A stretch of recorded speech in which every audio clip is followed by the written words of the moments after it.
Les mouches sont partout où nous allons, littéralement. On pense que les mouches sont originaires d'Asie, mais de nos jours, elles vivent dans tous les endroits où il y a des humains, à l'exception de l'Antarctique et peut-être de quelques îles perdues. Les mouches ont parcouru les océans en suivant les hommes, car elles ne vont jamais nulle part sans nous. Dans les régions sauvages et les déserts, où les humains sont absents, tu ne trouveras pas de mouches. Nous connaissons donc bien les mouches, mais nous avons tous cette question sans réponse à propos d'elles. Pourquoi se frottent-elles ainsi frénétiquement les pattes? Il s'avère tout simplement qu'elles les nettoient. C'est aussi bête que ça. Une mouche a des poils sur tout le corps. Ces poils sur les pattes servent de détecteurs pour voler, trouver de la nourriture et faire tout ce que les mouches font. Elles doivent donc garder leurs pattes bien propres en toutes circonstances. Alors, elles les frottent dès qu'elles en ont l'occasion. Leurs pattes sont sensibles et elles servent à bien des choses. Apparemment, elles possèdent des récepteurs gustatifs, de sorte que les mouches peuvent sentir le goût des choses avec. Elles peuvent se poser sur leur repas potentiel et se promener autour, lui donnant un bon goût avant de le consommer. Les mouches ne peuvent pas mâcher, elles ont donc un régime entièrement liquide et boivent leur nourriture. Si l'aliment qu'elles ont choisi comme prochain repas est solide, elles ont un rituel spécial pour le rendre comestible. Une mouche régurgite des sucs digestifs sur sa future nourriture. Et ces sucs la réduisent en petits morceaux qui peuvent ensuite être bu. De plus, le fait de recracher ces sucs libère de la place dans leur estomac pour de nouveaux aliments. Très souvent, les mouches se posent sur nos plats. Elles peuvent sembler inoffensives, mais ce n'est pas tout à fait vrai. Tout d'abord, il faut se rappeler qu'elles déversent leur jus sur la nourriture, ce qui est déjà assez dégoûtant en soi. Mais ce n'est pas tout. Il faut garder à l'esprit que les mouches se posent absolument partout, et ce ne sont pas toujours sur des fleurs, mais aussi toutes sortes de choses bien dégoûtantes. Car les mouches aiment particulièrement ces trucs répugnants, comme la nourriture pourrie, les poubelles et même bien pire. Donc, leurs membres recueillent tous les microbes et les bactéries de ces endroits. Quand une mouche se pose sur ta nourriture, elle transfère ces matières immondes à ton repas. Certains des microbes qu'elle transporte peuvent même provoquer des maladies, comme le choléra et la typhoïde. Une expérience a été réalisée pour démontrer comment cela fonctionne. Il y avait 2 bols. L'un contenait une poudre rouge d'une sorte d'épice et l'autre du riz blanc. On laissait entrer les mouches qui migraient du bol d'épices au bol de riz et inversement. Très vite, le riz était couvert d'épices rouges. Maintenant, remplace l'épice inoffensive par quelque chose de plus dégoûtant et le riz par ton dîner. Tu as pigé. Donc, il faut toujours protéger sa nourriture pour s'assurer qu'une mouche ne se promène pas dessus, ne marche pas et ne crache pas partout. Si tu es en train de manger, assure-toi de les éloigner. Mais ne t'inquiète pas si une mouche agaçante parvient à s'asseoir sur ton sandwich pendant 1 seconde avant que tu ne la chasses. Pas besoin de jeter ton assiette. Si tu as agi rapidement, alors tu es en sécurité. De plus, les experts affirment qu'un humain moyen en bonne santé possède un système immunitaire suffisamment fort pour repousser les parasites. Même si les mouches sont répugnantes et agaçantes et qu'elles viennent nous chatouiller avec leurs pattes, elles servent aussi à bien des choses. Elles sont responsables de la pollinisation des fleurs. Elles en recueillent le nectar, qui se colle aux poils de leur corps, puis elles pollinisent la fleur suivante en se posant dessus. En outre, si les mouches n'existaient pas, notre planète serait encore plus sale. Les mouches recyclent une partie des déchets humains. Les mouches sont également un élément important de l'écosystème puisqu'elles servent de nourriture aux oiseaux, aux araignées, aux lézards, aux grenouilles et à bien d'autres espèces. Sans elles, ils disparaîtraient tous. Outre le fait que les mouches ont le super pouvoir de goûter avec leurs pattes, il existe d'autres faits intéressants à leur sujet. Elles peuvent marcher sur des surfaces horizontales et verticales et même à l'envers. Elles peuvent le faire parce que chacune de leurs pattes possède 2 coussinets munis de minuscules poils et que ces poils produisent une substance semblable à de la colle qui permet aux mouches d'avoir une excellente adhérence. Les mouches ont aussi des yeux très particuliers qui comportent un vaste complexe de 3000 à 6000 yeux moins complexes à l'intérieur de chacune des 2 orbites. Les yeux d'une mouche ne bougent pas, mais sa vision est de près de 360 degrés. Elles peuvent voir derrière leur dos. Ainsi, où que tu sois, une mouche te voit sans aucun doute, ainsi que tout autre danger, avec un ou plusieurs de ces milliers d'écrans. En plus des 2 yeux composés, les mouches ont également 3 yeux simples situés sur leur front, qui servent de boussole et permettent à une mouche de s'orienter. Elles ont également un temps de réaction étonnant. Tu t'es déjà demandé pourquoi il est si difficile d'écraser une mouche ? Eh bien, pour une mouche, nous sommes des gros paresseux. C'est parce qu'elle voit les choses au ralenti comparé à nous. Les espèces ont des perceptions différentes de la vitesse. La vitesse à laquelle nous nous voyons est ainsi 2 fois plus rapide que celle d'une tortue, et elle sera 4 fois plus lente pour une mouche. Mets une vidéo à une vitesse de 0,25 fois et imagine que quelqu'un s'approche de toi à cette vitesse. Eh bien, c'est comme ça qu'une mouche nous perçoit. Donc oui, elle a suffisamment de temps pour s'échapper. Une mouche n'a qu'une seule paire d'ailes. Mais en plus de cette paire d'ailes, elle possède ce qu'on appelle des haltères, qui leur permettent de décoller rapidement. Il y a des millions d'années, les haltères leur servaient de deuxième paire d'ailes. Aujourd'hui, ils aident au décollage et à l'équilibre dans l'air. Si une mouche perd l'un de ses haltères, elle se met à voler en rond. Et si les deux viennent à manquer, elle ne pourra plus voler du tout. De plus, même si leurs ailes battent jusqu'à 1000 fois par minute, elles volent en fait très lentement, n'atteignant que la vitesse de 7 km/h. Si une mouche vit dans une zone urbaine avec suffisamment de gens et de déchets autour d'elle, elle ne s'éloigne pas beaucoup de son lieu de résidence, n'ayant qu'un territoire d'un peu plus d'1 kilomètre. Les mouches rurales sont beaucoup plus exploratrices et elles peuvent s'éloigner jusqu'à 11 km à la fois. Une mouche ne vit pas longtemps. Sa durée de vie est d'environ 30 jours. Mais pendant cette période, elle pond en moyenne 500 à 800 œufs. Mais il ne s'agit pas de 1000 en une seule fois, mais de plusieurs fois au cours de leur vie, avec 75 à 100 œufs en même temps. Les œufs éclosent en 24 heures et il faut une semaine au total pour qu'un œuf se transforme en mouche adulte, puis le cycle continue. Dans les climats plus froids, ce processus peut prendre 2 fois plus de temps. La mouche du bois est la plus grande espèce de mouche qui vit en Amérique centrale et en Amérique du Sud. Elle peut atteindre jusqu'à 8 cm. Les mouches ont aussi des lits, ou plutôt leur endroit préféré pour rester et dormir. Elles trouvent un endroit confortable, quelque part près de la source de nourriture, et elles viennent s'y reposer la nuit. Si ta maison a déjà été envahie par des mouches, voici quelques conseils pour réduire leur population à l'avenir. Tout d'abord, il est important de comprendre ce qui les attire. Elles sont attirées par d'autres mouches, et même par l'odeur de leurs congénères qui vivent là. Et je peux te dire qu'elles ont un sens de l'odorat étonnant. Donc, si tu as recueilli ne serait-ce qu'une seule mouche, attends-toi à recevoir d'autres invités. Si tu as ne serait-ce que des traces de mouches, comme des taches sur les murs, elles te trouveront aussi. Assure-toi de laver tes murs et tes surfaces. Ensuite, les mouches aiment les ordures et les produits en décomposition. Elles pondent des œufs dans la nourriture et la viande pourrie. Alors, vérifie que tes aliments sont dans le réfrigérateur, couvre-les et garde les ordures dans des récipients hermétiques. Et bien sûr, sors les poubelles régulièrement. Les mouches ont la dent sucrée, ou plutôt la pâte sucrée, puisqu'elles goûtent avec leurs pattes. Et elles adorent le sirop et les autres liquides sucrés. Elles sont également friandes de soda et de vinaigre. Il faut donc les conserver et toujours s'essuyer si l'on renverse quelque chose. Enfin, elles aiment se cacher et vivre dans les canalisations sales et qui fuient. Elles y mangent les bactéries. Par conséquent, il faut toujours nettoyer les canalisations et réparer les fuites immédiatement. Il est également utile de colmater toutes les fissures du sol, du plafond et des murs, s'il y en a, car c'est l'un de leurs moyens d'entrer dans la maison. Waouh! Il y a un trou au fond de l'océan. Il semblerait que l'océan est une fuite.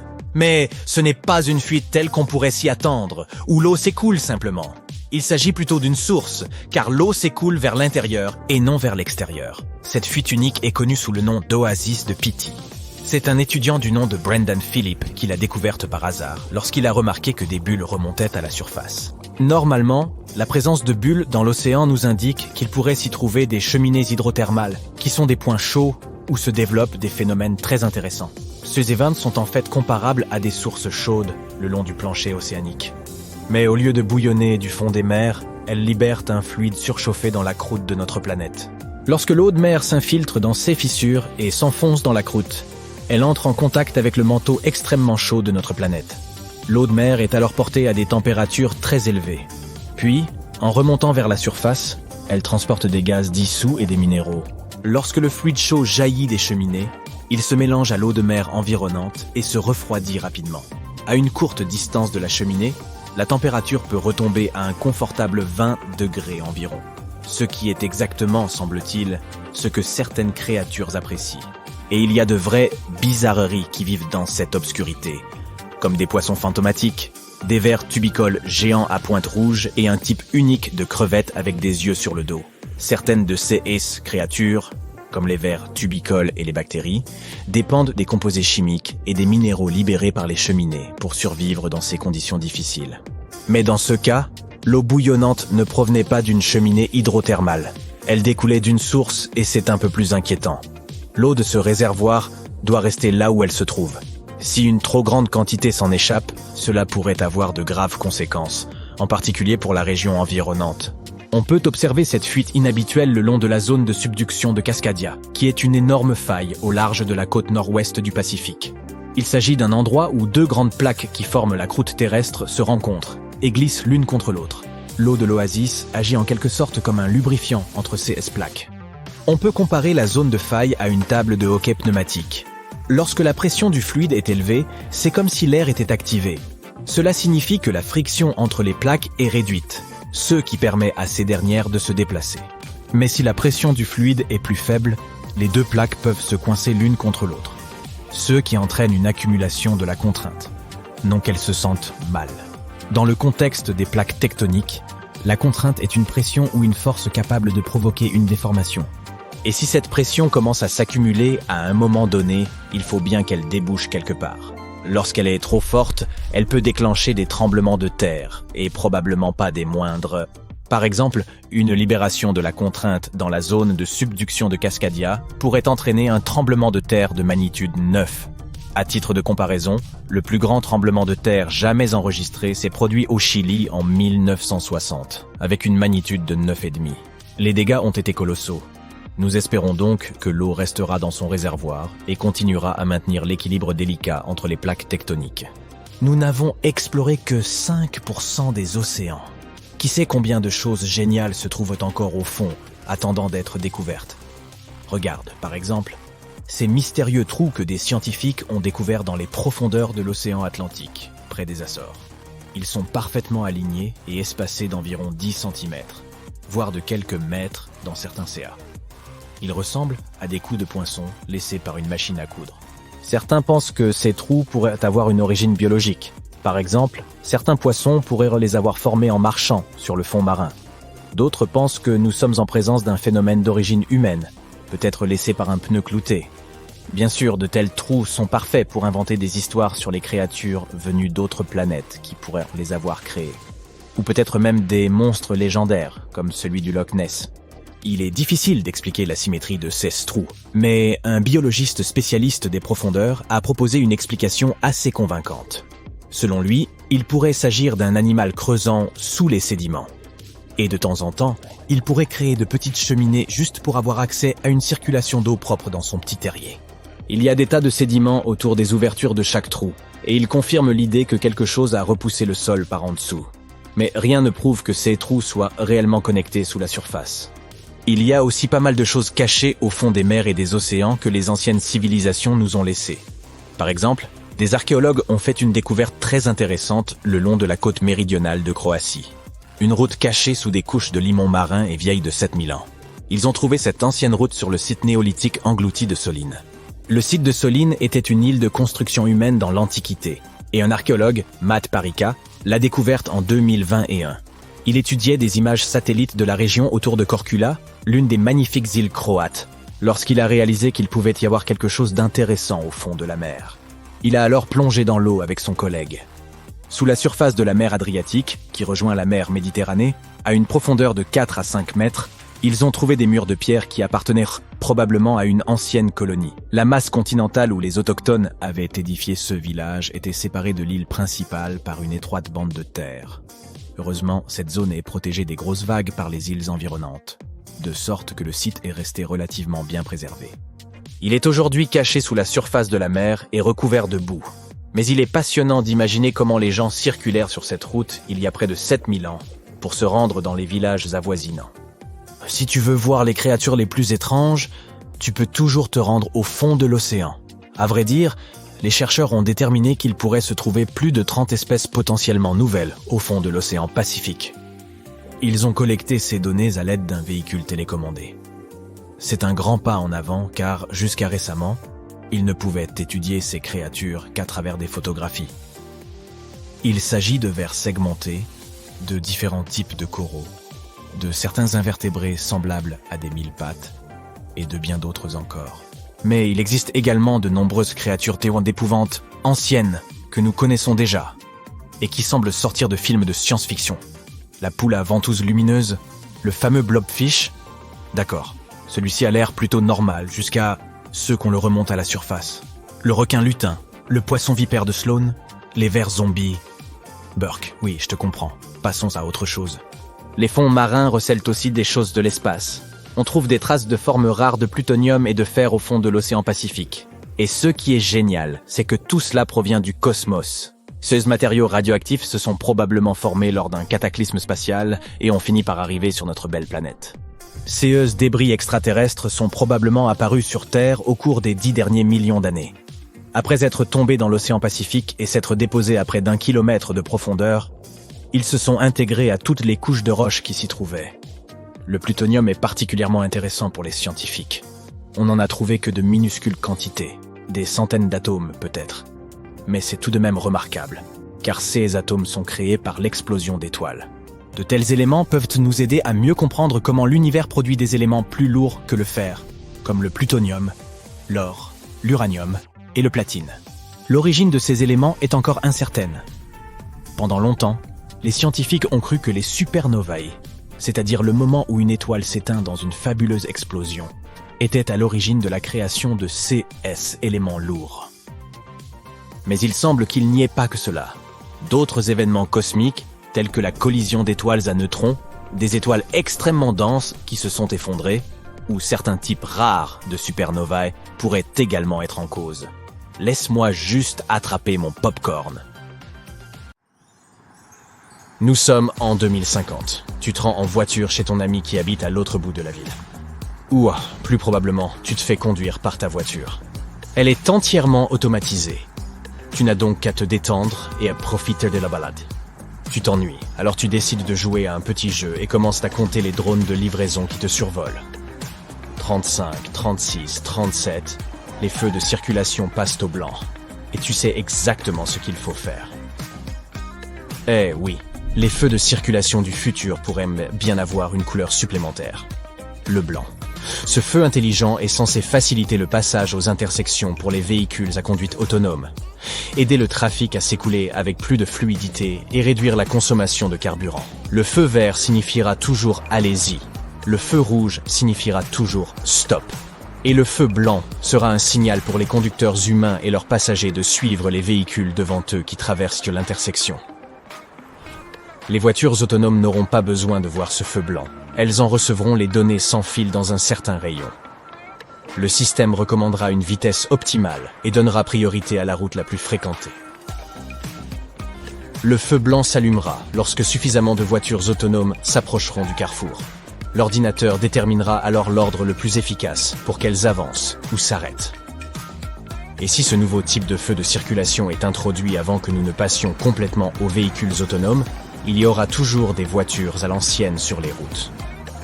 Lorsqu'elles seront plus nombreuses que les véhicules autonomes au carrefour, le feu blanc s'éteindra de lui-même. Des simulations de cette nouvelle technologie ont montré que plus il y a de voitures autonomes sur la route, plus la circulation est rapide.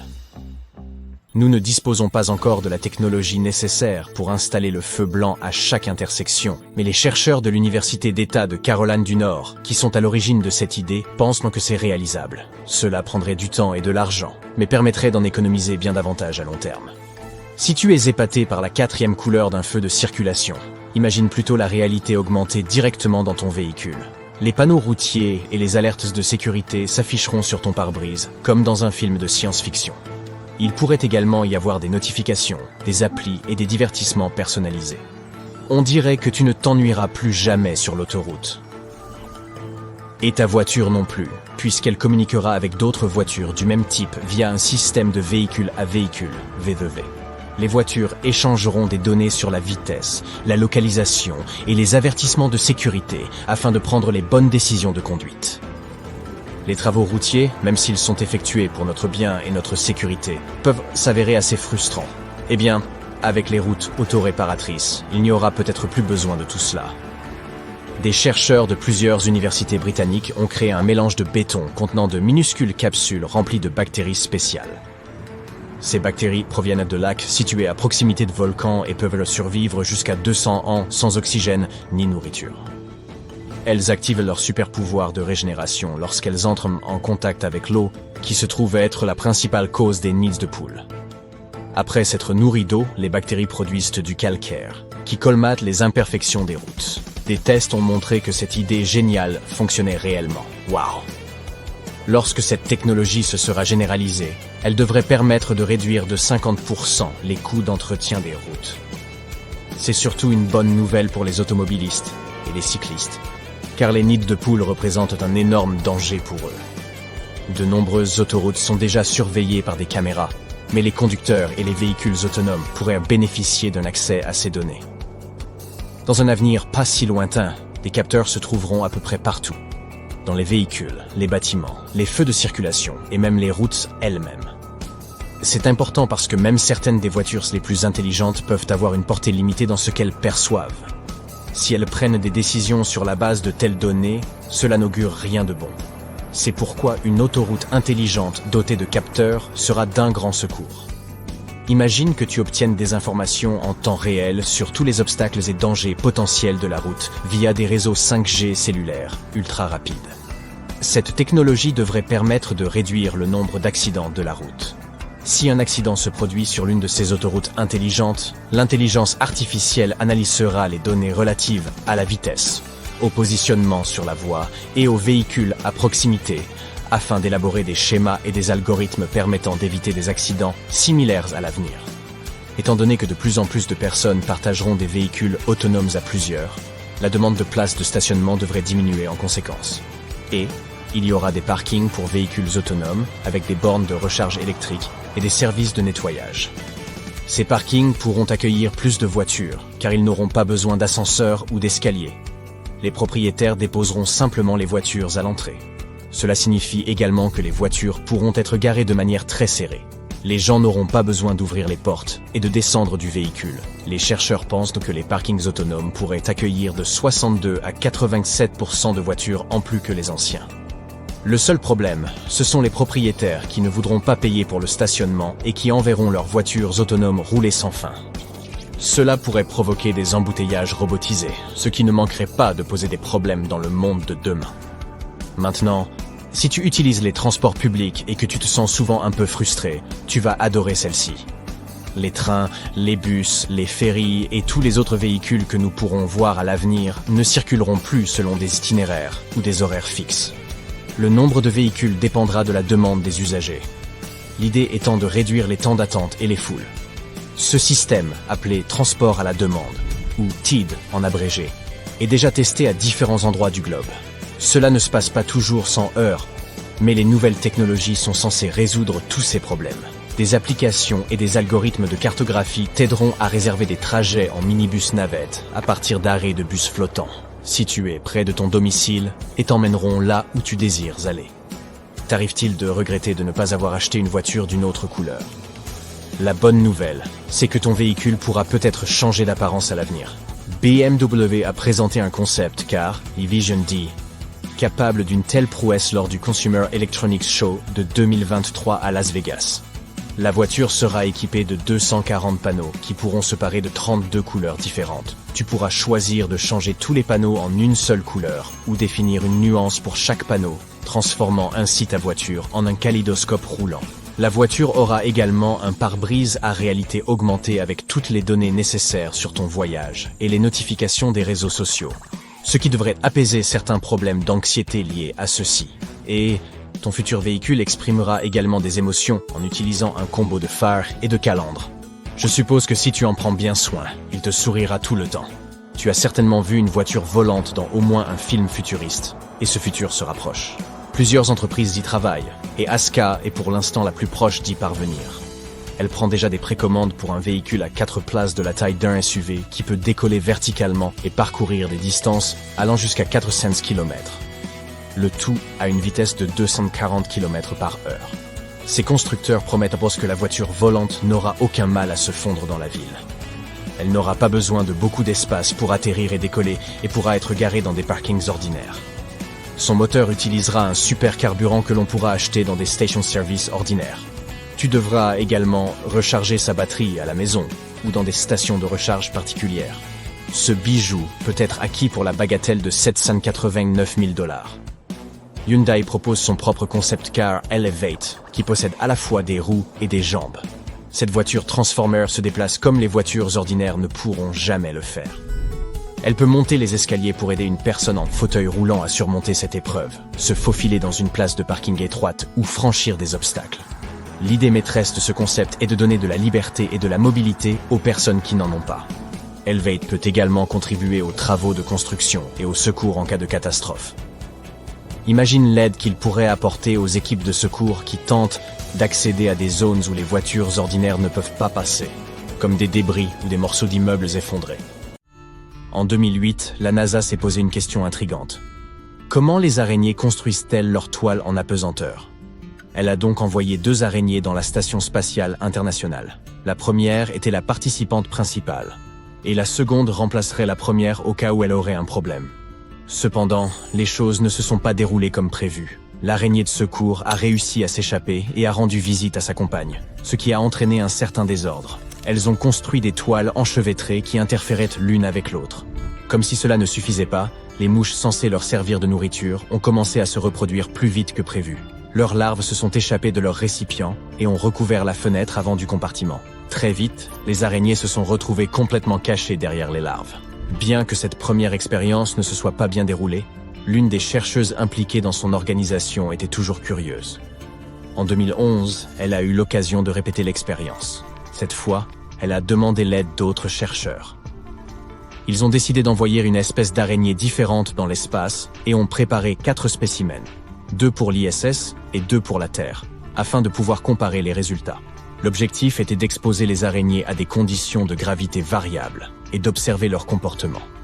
Toutefois, il y a eu un autre rebondissement dans l'histoire. Au départ, ils pensèrent avoir 4 araignées femelles, mais il s'est avéré que 2 d'entre elles étaient des mâles. Déterminer le sexe des jeunes araignées peut être délicat, mais heureusement, un mâle avait déjà été envoyé dans l'espace tandis que l'autre était resté sur Terre, ce qui a permis de recueillir de précieuses données. La deuxième expérience s'est avérée fructueuse. Les araignées étaient actives, elles construisaient et démontèrent des toiles, et même sans l'aide de la gravité, elles en tissaient de nouvelles. 3 caméras ont pu prendre des milliers de photos, témoignant de leur intense travail sur les toiles. Fait intéressant, les araignées semblent créer des toiles beaucoup plus symétriques dans l'espace que sur Terre. Le centre des toiles est plus proche du milieu, et, étonnamment, les araignées ne positionnent pas toujours leur tête vers le bas comme elles le font généralement sur Terre. Cependant, un facteur important a fait toute la différence. La lumière. Lorsque les araignées de l'ISS disposaient d'une source de lumière, elles tissaient des toiles asymétriques, semblables à celles que l'on trouve ici. La lumière jouait un rôle crucial dans l'orientation des araignées. Les lampes du compartiment étaient fixées en haut. Si les lampes avaient été positionnées différemment, par exemple sur le côté, il aurait été difficile d'observer l'effet de la lumière sur la symétrie des toiles. Lorsque les lampes étaient éteintes, les araignées se reposaient dans des orientations aléatoires sur leur toile. Pourtant, une fois les lumières allumées, elles s'orientaient à l'opposé de la source lumineuse, c'est-à-dire vers le bas. Ainsi, en l'absence de gravité, la lumière les aidait à s'orienter. Cette découverte était inattendue car les araignées peuvent généralement construire leur toile dans l'obscurité et capturer efficacement leur proie, même sans lumière. Les toiles d'araignées sont des choses vraiment cool. C'est comme si ces créatures avaient de petites usines de production de soie dans leur corps. Elles stockent leur fil sous la forme d'un liquide très concentré. Et une araignée de jardin ordinaire peut produire jusqu'à 7 types de soie différents, chacun avec une combinaison unique de protéines. Chaque type de soie a une fonction différente. Par exemple, un certain type donne une toile élastique qui peut absorber l'impact des insectes qui viennent s'y prendre. Un autre type de soie donne un fil flexible et solide, difficile à casser. Certaines protéines présentes dans la soie la protègent contre les bactéries et les champignons nuisibles. ce qui permet à la toile de durer plus longtemps. Elle conserve également son humidité afin qu'elle ne se dessèche pas. Imagine une maison où tu n'as rien besoin d'acheter. Elle s'entretient toute seule. La soie d'araignée est plus légère que le coton et incroyablement fine. Jusqu'à 1000 fois plus fine qu'un cheveu humain. Mais elle est aussi incroyablement solide. Elle doit l'être, car les araignées doivent y vivre au quotidien. Elles y combattent les insectes et affrontent les éléments comme la pluie et le vent. Mais tu ne t'attendrais pas à ce qu'elle soit plus résistante que l'acier, n'est-ce pas? Bien sûr, dans la réalité, on ne trouve pas d'acier aussi fin, mais si tu pouvais en trouver un morceau du même poids que la soie d'araignée, tu verrais qu'il existe des similarités entre ces deux matériaux. En fait, la soie d'araignée est 5 fois plus résistante que l'acier de même épaisseur. La soie est également très extensible. Elle peut s'étirer jusqu'à 4 fois sa longueur initiale. De plus, elle reste solide même par des températures inférieures à moins 40 degrés. Les araignées les plus courantes sont les Araneidae. Elles sont passées maîtres dans l'art de construire ces toiles que tu peux voir dehors. C'est là qu'elles ont le plus de chances d'attraper leur déjeuner. Mais cela signifie également que leurs toiles sont plus susceptibles d'être endommagées. C'est pourquoi elles ont une habitude fascinante. Elles reconstruisent leurs toiles entièrement tous les jours, même si elles semblent en bon état. Comme j'aimerais être aussi dévoué à l'entretien de ma chambre. Ces araignées font cela pour se tenir prêtes, le soir, à attendre patiemment que leur proie potentielle se fasse prendre dans leur piège soigneusement préparé. À première vue, cela peut sembler une perte de temps. Après tout, elles doivent investir une quantité importante de protéines pour produire la soie qui forme leur toile.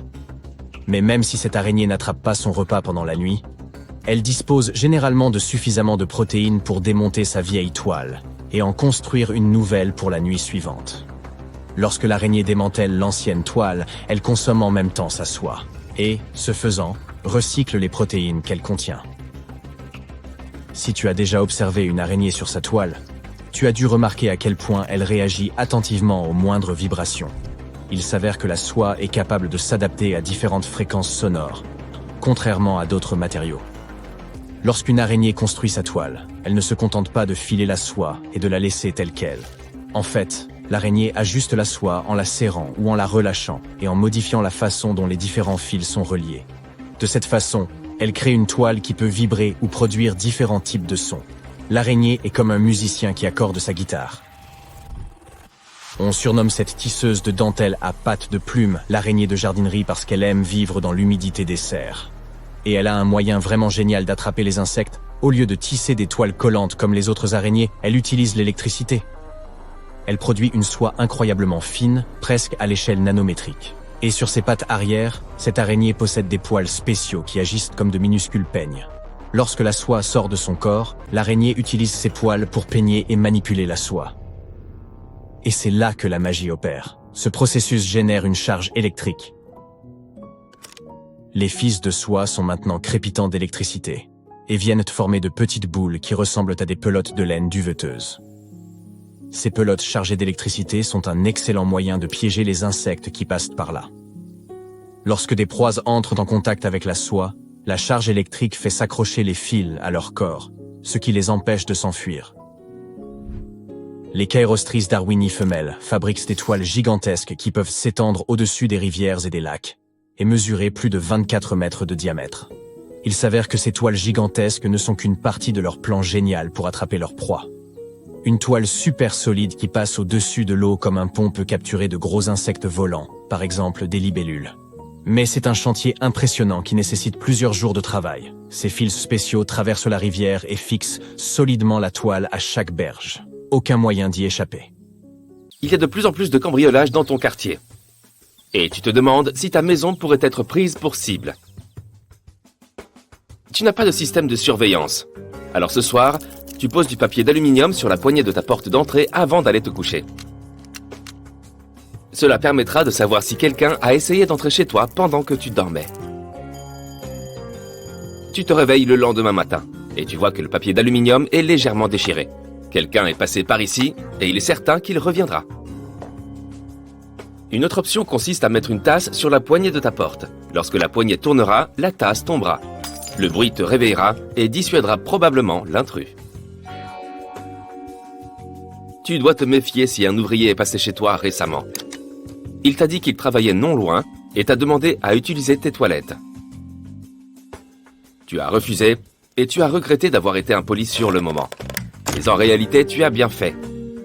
Environ 60% des cambriolages aux États-Unis sont le fait d'une personne que tu connais ou que tu as déjà rencontrée. Cet ouvrier, en allant aux toilettes, aurait pu ajuster quelque chose dans ta maison pour faciliter son retour. Il a peut-être voulu jeter un œil à ton système de sécurité, vérifier les différentes possibilités d'entrée ou savoir si tu gardes des objets de valeur chez toi. Aujourd'hui, tu pars enfin en vacances. Tu dois préparer ta maison pour qu'elle ne soit pas la cible de cambrioleurs. Une boîte aux lettres pleine renseignera immédiatement un voleur potentiel. Demande à ton voisin de la vider pendant ton absence. Une propriété bien entretenue est un signe que ses propriétaires sont toujours là. Ta pelouse est toujours tondue et tes haies taillées. Tu devras donc demander à quelqu'un de le faire pendant tes vacances. C'est l'hiver. La neige autour de ta maison pourrait informer des cambrioleurs que tu n'es pas chez toi. Demander à un voisin de faire des traces de pas dans ton allée pourra dissuader les personnes mal intentionnées. Certains types de haies sont très utiles pour empêcher les gens de pénétrer chez toi. Des arbustes à feuilles pointues sont une très bonne idée. Si une personne saute dans ton jardin et atterrit sur un buisson rempli d'épines, elle poussera immédiatement un cri de douleur. Tes voisins sauront tout de suite qu'il y a un intrus. Et les épines accrocheront aussi des fragments de tissu qui pourront plus tard servir de preuve. En préparation de ton voyage la semaine dernière, tu as ouvert et fermé tes rideaux à différents moments de la journée. Tu t'es assuré de le faire de manière irrégulière. Qu'il reste ouvert ou fermé n'a donc aucune importance. Ceci est au cas où quelqu'un surveillerait ta propriété. Les cambrioleurs prennent toujours le temps d'observer les maisons de certains quartiers avant de repérer les habitations vulnérables. Et ils détestent plus que tout les voisins vigilants. Ils se renseignent avant d'agir, et ils évitent les zones où l'on fait des patrouilles. Pourquoi ne pas en organiser une avec tes voisins ? Éloigne tous les appareils électroniques coûteux des fenêtres afin qu'on ne puisse pas les voir de l'extérieur. Mets-les dans un placard ou dans une pièce fermée. Ne crains rien pour ta télévision. Elle est trop volumineuse et la voler est plus difficile. Les criminels s'intéressent davantage à ton iPad et à ta console de jeu. Mets tes bijoux et autres petits objets de valeur dans des boîtes et cache-les dans un endroit secret. La chambre des enfants est généralement une bonne cachette. Les cambrioleurs ont reconnu ne jamais y entrer, car les jouets n'ont que peu de valeur. Prends des photos de tous les numéros de série de tes appareils électroniques et fais un inventaire pour les assurer. 95% des effractions se font par la force. Tu ferais donc bien de consolider tes fenêtres et tes portes. Tu peux rendre la tâche encore plus difficile aux malfrats. Enlève tous les tabourets, chaises et échelles de ton jardin et mets-les dans ton garage. Ils pourraient aider les voleurs à accéder aux points d'entrée les plus élevés, comme les ouvertures pour climatiseurs. Ils passent très souvent par là, car on ne peut pas les renforcer et ils sont faciles à arracher pour pénétrer chez toi. Ne leur facilite pas la tâche en leur fournissant un escabeau. Les cambrioleurs peuvent défoncer une porte fragile en 1 minute. Un châssis en métal t'offrira une plus grande protection qu'un châssis en bois. Les charnières et la serrure doivent être assez solides pour résister aux coups de pied. Au bout d'un moment, ils laisseront tomber. La serrure est toujours un point faible, car elle peut facilement être crochetée par un voleur expérimenté. Grâce à un simple verrou de protection, tu peux être sûr que personne ne passera par là. Les charnières de ta porte de garage pivotent vers l'extérieur, ce qui la rend vulnérable. On peut y accéder en retirant simplement les goupilles. Remplace celles-ci par des goupilles sécurisées qui ne peuvent pas être retirées. Enfin, les portes basculantes des garages sont l'un des premiers points d'accès des cambrioleurs. Elles ne possèdent pas de verrou et on peut facilement les ouvrir. Fixe un cadenas sur le loquet qui la relie à sa glissière. Elle ne bougera pas. Si ta porte de garage ne te permet pas de le faire, perce un trou dans la glissière juste au-dessus du rideau métallique et place un cadenas. Les voleurs ont peur des chiens. Ils surveillent et gardent fidèlement ta maison. D'après une étude, la plupart des personnes cambriolées n'avaient pas de chien. Souviens-toi que les aboiements peuvent parfois réveiller tout un quartier. Mais tu n'as pas de toutou chez toi. Il te suffira cependant de placer une gamelle devant ta porte pour décourager les voleurs. Les cambrioleurs se sont adaptés aux technologies modernes. 4 criminels sur 5 utilisent les réseaux sociaux comme Facebook, Twitter et Google Maps pour choisir leur cible. Si tu partages une photo où figurent les clés de ta maison, un cambrioleur pourra zoomer et prendre les mesures exactes pour créer un double. Assure-toi que ton réseau sans fil est sécurisé et utilise un mot de passe complexe pendant ton absence. Les voleurs ne s'intéressent pas seulement aux objets que tu possèdes. Tes mots de passe et codes d'accès sont vulnérables avec un réseau mal sécurisé. Et prends garde aux logiciels de surveillance et autres virus d'hameçonnage. Tu as aussi la possibilité de bloquer complètement la vue de ta maison sur Google Maps. Tape l'adresse de ta maison, cherche ta résidence dans l'image, appuie Options et sélectionne Signaler un problème. Une page avec une image de ta maison s'affichera. Tu pourras alors placer un carré rouge pour couvrir ta propriété. Demande que l'image soit floutée sous l'option Ma maison et saisis ton adresse exacte. Le traitement de ta demande prendra quelques jours. Ne laisse pas la radio allumée pendant ton absence. Ça ne sert à rien. Lorsqu'ils surveillent ta maison, les voleurs prêtent attention au son de la radio et de la télévision. S'ils remarquent que tes appareils ne sont jamais éteints, ils sauront qu'ils peuvent entrer sans crainte de tomber sur quelqu'un. Une meilleure option pour te protéger est de créer ton propre enregistrement audio. Des sons d'ambiance diffusés de manière irrégulière tout au long de la journée. Avec des bruits de pas, des conversations et un chien qui aboie. Laisser tes lumières allumées ne sont pas non plus une bonne idée. Les cambrioleurs remarqueront plus facilement ta maison, surtout la nuit. Et en plus, tu recevras une facture d'électricité vraiment salée. Tu es sur le point de partir en vacances et tu dois sortir les poubelles. Si tu as de grands cartons, plie-les afin qu'ils rentrent dans ta poubelle. Cache tout ce qui pourrait indiquer que tu as des objets de valeur chez toi. Un dernier coup d'œil, toutes les portes sont verrouillées et les fenêtres sont fermées. Tu vas enfin pouvoir profiter de ton voyage. Mais pendant que tu t'amuses dans ton lieu de vacances, garde des photos sur ton téléphone jusqu'à ton retour. Tu auras le temps de les partager avec tes amis. Si tu partages tes photos pendant ton absence, tous ces préparatifs auront été inutiles. Tous les criminels de la région sauront que tu es parti.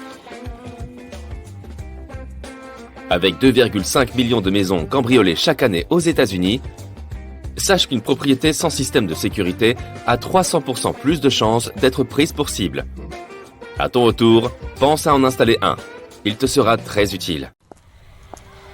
Des millions de personnes dans le monde entier sortent dans les rues et sur les toits pour observer cet étonnant phénomène cosmique.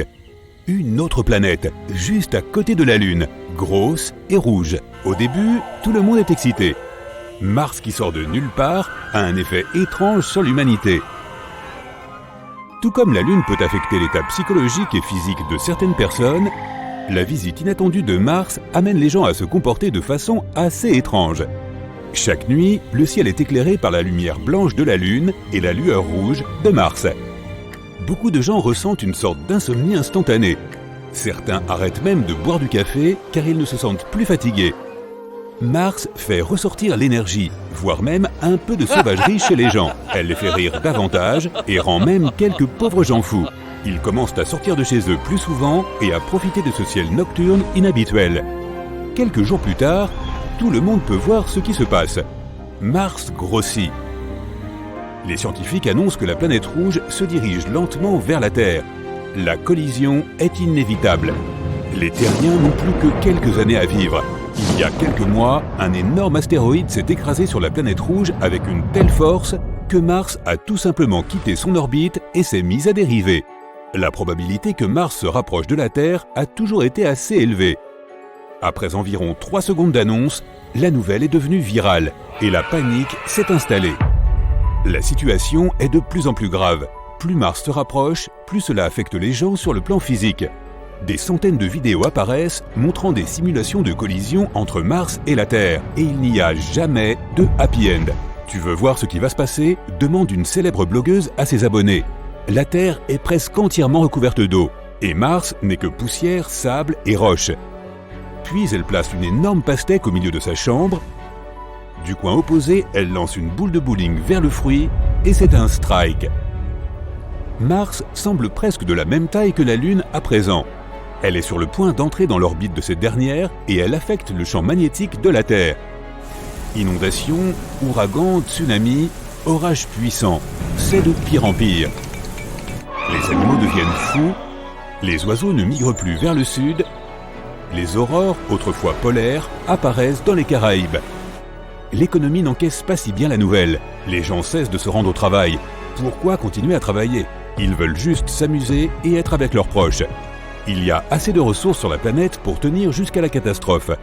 Alors, personne n'essaie de régler les problèmes de la Terre. Les vêtements, la nourriture, les voitures, les yachts, tout perd sa valeur et devient gratuit.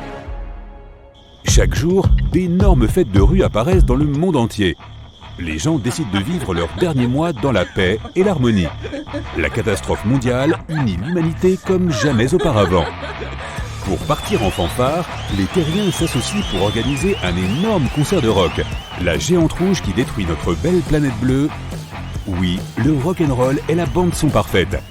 Il y a juste assez de temps pour manger, danser, faire la fête et écouter de la bonne musique. D'immenses scènes sont installées partout sur la planète. C'est le dernier concert de chaque musicien. Pendant toute cette préparation, l'espoir apparaît soudainement. Les scientifiques ont calculé tous les événements qui se produiront lorsque Mars s'écrasera sur la Terre. Et ils ont un plan simple. Heureusement, les humains avaient déjà prévu de se rendre sur Mars, si bien qu'ils avaient commencé à construire des vaisseaux spatiaux depuis des années. Les gens n'auront pas le temps de se rendre sur une autre planète avant la collision. Mais ils pourront attendre la catastrophe juste en dehors de l'orbite de la Terre. Tu pourras t'asseoir dans une station spatiale, grignoter du popcorn, te détendre et profiter du spectacle. Lorsque la poussière retombera, il sera peut-être possible de retourner sur Terre, ou ce qu'il en reste. Après avoir pris connaissance de ce plan, les gens commencent à travailler nuit et jour pour terminer les vaisseaux, tout le monde participe. Il reste encore 2 ans avant le grand jour. Les immenses scènes de concert sont transformées en d'autres stations spatiales. Mars donne maintenant plus d'énergie aux gens et grâce à un incroyable travail d'équipe, les gens parviennent à créer des milliers de stations en quelques mois seulement. Voilà ce qui arrive lorsque 7 milliards de personnes travaillent ensemble. Fermiers, kinésithérapeutes, cuisiniers, ingénieurs, athlètes, comptables, tout le monde travaille de concert. Mars est maintenant plus proche de nous que la Lune. La géante rouge bloque le Soleil et notre planète est plongée dans l'obscurité. Il ne reste plus que quelques jours. Les gens travaillent comme des fourmis dans une colonie massive, mettant la touche finale à plusieurs centaines de milliers de stations spatiales. Il faut 4 jours entiers pour que tout le monde monte à bord. Sans compter le chargement des données essentielles, animaux, poissons, graines, plantes, légumes, fruits, jeux vidéo. La géante rouge doit entrer dans l'orbite de la Terre dans quelques jours. C'est à ce moment-là qu'elle prendra vraiment de la vitesse. Mars fait seulement un peu plus de la moitié de la taille de la Terre, mais dans le ciel, elle semble infiniment grosse. Les vaisseaux commencent à décoller. Les gens jettent un dernier coup d'œil autour d'eux, mémorisant chaque centimètre carré. Dans quelques heures, tout va changer pour toujours. Les stations s'envolent suffisamment loin pour sortir de l'orbite. 2 mondes qui entrent en collision devraient quand même avoir une bande-son. Les rockstars de chaque vaisseau organisent un festival de musique de l'espace. Au son impressionnant du hard rock, Mars entre dans l'atmosphère de la Terre et brûle une fine couche de sa propre surface. Cela libère une quantité incroyable d'énergie. Elle devient de plus en plus rapide et s'écrase dans l'océan Pacifique. Le souffle d'une énorme explosion balaie la planète entière. Tout est illuminé par les flammes et tout le monde sur les vaisseaux doit mettre des lunettes de soleil pour ne pas être aveuglé. Notre planète bleue est en train de se transformer en une boule incandescente. La poussière de Mars se mélange à l'eau de la Terre. La force de l'impact traverse la croûte terrestre jusqu'au magma liquide et chaud. Des centaines de morceaux de Mars, dont certains ont la taille de pays entiers, flottent en quelque sorte dans l'atmosphère. La collision génère tellement d'énergie que tous les océans bouillonnent et s'évaporent. Des mers et des rivières de métal fondu se répandent maintenant sur toute la Terre. Des jours, des semaines, des mois passent. Une ceinture composée de fragments de Mars se forme autour de la Terre, comme une version ardente des anneaux de Saturne. Il faudra beaucoup de temps avant de pouvoir atterrir en toute sécurité. Mais l'humanité ne peut pas rester en vie sur les vaisseaux pendant tout ce temps. La nourriture, l'eau et l'oxygène seront épuisés au bout de quelques années. Mais les scientifiques ont déjà un plan. Les vaisseaux actionnent un interrupteur et deviennent d'immenses chambres cryogéniques. Les vaisseaux sont équipés de panneaux énergétiques et la Terre brûlante dégage beaucoup d'énergie. Largement assez pour faire fonctionner les vaisseaux pendant que tout le monde à bord fait une sieste de quelques milliers d'années. Dès que la planète se refroidira, les humains se réveilleront. Des centaines de milliers d'années passent.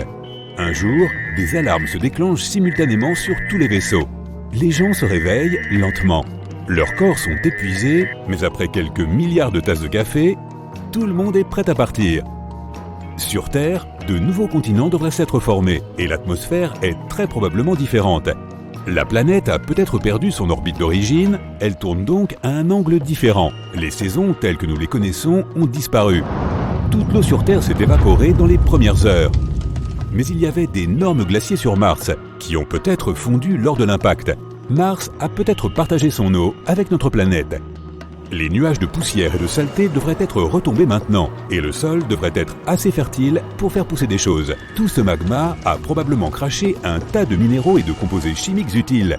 Cela va être difficile, mais l'humanité doit d'une manière ou d'une autre s'adapter à la nouvelle Terre. Les gens sont prêts à tout. Tous les terriens courent vers les fenêtres les plus proches pour voir à quoi ressemble leur planète bien-aimée après tous ces siècles. Mais où est-elle? Les gens se tordent le cou, regardent la zone vide où se trouvait la Terre. L'impact de Mars a été si fort qu'il a poussé la Terre hors de son orbite autour du Soleil, et elle a disparu. Super, qu'est-ce qu'on va faire maintenant? Un type barbu attrape une guitare et dit « On n'a plus qu'à jouer ». Il ne restait que quelques heures avant minuit. Certains des 2200 passagers du grand paquebot de luxe faisaient encore la fête dans de magnifiques salons de première classe. Les autres dormaient déjà dans leur lit. Pour quelques-uns, dans des cabines spacieuses remplies de tableaux et décorées de sculptures. Pour les autres, dans de minuscules chambres situées sous la ligne de flottaison. Tous ces gens n'avaient qu'une chose en commun. En cette froide nuit d'avril, ils se dirigeaient tous de Southampton en Angleterre vers New York. Ce navire s'appelait le Titanic, et à cette époque, il était considéré comme insubmersible. Au tout début de son voyage, il avait failli heurter le navire City of New York. Finalement, le Titanic n'était passé qu'à quelques mètres de celui-ci. Les passagers qui se pressaient sur les ponts du paquebot poussèrent un soupir de soulagement. Ils ne savaient pas ce qui les attendait dans un avenir très proche. Quelques jours plus tard, alors que le bateau se trouvait déjà dans l'Atlantique Nord, à 595 km de Terre-Neuve, l'impensable se produisit. Le 14 avril, vers 23h40, ceux qui étaient encore éveillés furent renversés par une force mystérieuse et terrible. Les passagers, déjà couchés, furent projetés au sol. On entendit des hurlements et la panique s'empara de tous. Plusieurs mois avant la catastrophe, un énorme morceau de glace s'était détaché d'un glacier dans le sud-ouest du Groenland. La neige qui le constituait était tombée voici environ 100 000 ans, à l'époque où les mammouths erraient encore sur la planète. Au début de son voyage, l'iceberg était énorme. Il mesurait près de 518 mètres de long et pesait 75 millions de tonnes. Cependant, il dériva très loin vers le sud, jusqu'à la zone que le Titanic devait traverser pour rejoindre les côtes nord-américaines. Bien qu'il eût fondu dans l'eau pendant des mois, l'iceberg pesait alors encore 1,5 million de tonnes. Sa partie émergée dominait les flots de près de 30 mètres. Malgré cela, il semblait inoffensif à côté de l'énorme paquebot, mais seulement à première vue. Ce que les gens voyaient n'était qu'une toute petite partie d'un morceau de glace gigantesque. La plus grande partie d'un iceberg est cachée sous la surface et seulement 1/10 de sa masse est visible au-dessus de l'eau. L'iceberg du Titanic ne faisait pas exception. Le navire était perdu dès qu'il entra en contact avec l'iceberg. Incapable de dévier de sa route, il vint s'écraser contre la glace, détruisant au moins 5 des compartiments de sa coque. Ceux-ci commencèrent immédiatement à se remplir d'eau, qui inonda ensuite tous les compartiments suivants. L'avant du navire commença à couler. Sa partie arrière se souleva alors presque verticalement. Et puis, dans un grondement assourdissant, le paquebot se brisa en deux. La suite est connue de tous. Mais imaginons un instant que ce que l'histoire a retenu de la catastrophe ne soit pas vrai. Et si le navire n'avait pas été détruit par un iceberg? Et si c'était quelque chose de plus perfide et de bien plus vivant qui avait fait couler le Titanic? Loin, très loin sous la surface, dans les sombres profondeurs de l'océan, une ombre se cache. Représente-toi une créature énorme, ronde, plate et pleine de bras, ou plutôt de puissants tentacules. Elle ressemble à un calmar ou à une pieuvre géante, mais en beaucoup plus colossal encore. On dit qu'elle est aussi longue que 10 navires et qu'elle fait 2,5 km de long. La rumeur dit aussi que les marins la prennent parfois pour une île. Et qu'au lieu de débarquer sur la terre ferme, ils se voient entraînés dans l'océan. C'est le Kraken qu'ils auront rencontré, une créature légendaire redoutée de tous ceux qui s'aventurent en mer. En général, le Kraken hante les mers au large des côtes de la Norvège, par-delà l'Islande et jusqu'au Groenland. Qui sait ce qui éloignera ce jour-là la bête de ses eaux familières? Les températures dans l'Atlantique Nord sont tout aussi basses. Et notre créature s'y sent bien. Et elle est curieuse. Une fois qu'elle a repéré le Titanic, le bateau n'a plus aucune chance. Il fait sombre et les passagers du paquebot ne remarquent pas les premiers signes de danger. L'eau autour du navire commence à bouillonner. Si tu écoutes attentivement, tu pourras entendre un gargouillement étrange. Et si tu regardes avec la même attention, tu verras des milliers de poissons et de méduses remonter à la surface. Ils sentent qu'il se passe quelque chose en dessous. Mais même si une personne sur le Titanic remarquait cette grande agitation soudaine, elle n'aurait pas le temps d'aller se mettre à l'abri. L'horrible bête, avec ses immenses et puissants tentacules, est un prédateur auquel il est impossible d'échapper. Il y a un garçon de 9 ans sur le pont, et il ne sait rien du monstre marin. Tout ce qu'il voit, ce sont d'innombrables petites îles qui surgissent de la mer, très très lentement.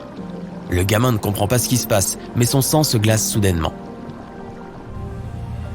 Des centaines de petits poissons bondissent entre ces bancs de sable, mais bientôt ils sont soulevés et repoussés par les flancs de l'énorme créature. Plusieurs appendices pointus apparaissent au-dessus de la surface. Le garçon, intrigué, se dit qu'ils ressemblent à des cornes. Mais ils deviennent de plus en plus épais à mesure qu'ils s'élèvent. Bientôt, ils dominent l'imposant Titanic qui paraît alors minuscule. Ces cornes, ce sont les bras redoutables du Kraken.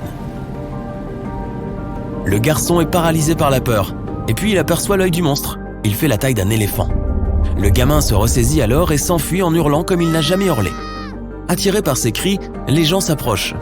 Ils se rassemblent le long du bastingage, essayant d'apercevoir ce qui a tant effrayé l'enfant. Soudain, ils comprennent. Les passagers et les membres d'équipage viennent se pencher en masse pour mieux voir. Ils ne sont pas téméraires, ils sont simplement sous le choc. Comment réagirais-tu si on te disait qu'une bête terrifiante était sur le point d'attaquer le bateau sur lequel tu te trouves? En plus, il fait sombre et les gens ne distinguent pas clairement ce qui se cache dans les ténèbres. Mais quelques minutes plus tard, le doute n'est plus possible. Tout à coup, la créature lève un de ses bras monstrueux et le tend vers le navire.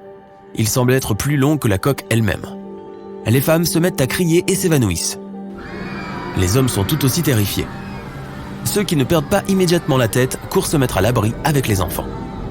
C'est alors qu'un premier coup puissant secoue le navire. Le Kraken a assez attendu.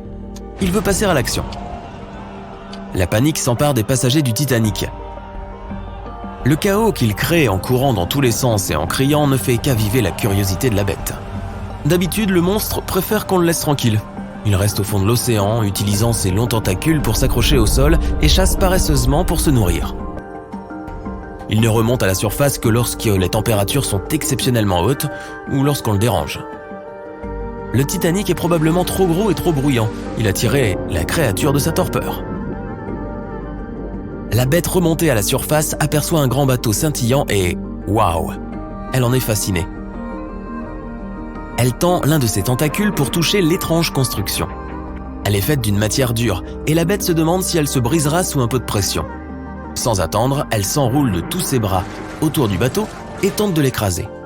Les petites créatures qui s'agitent tombent à la mer et poussent des cris aigus, commençant à irriter le Kraken. Il se met en colère.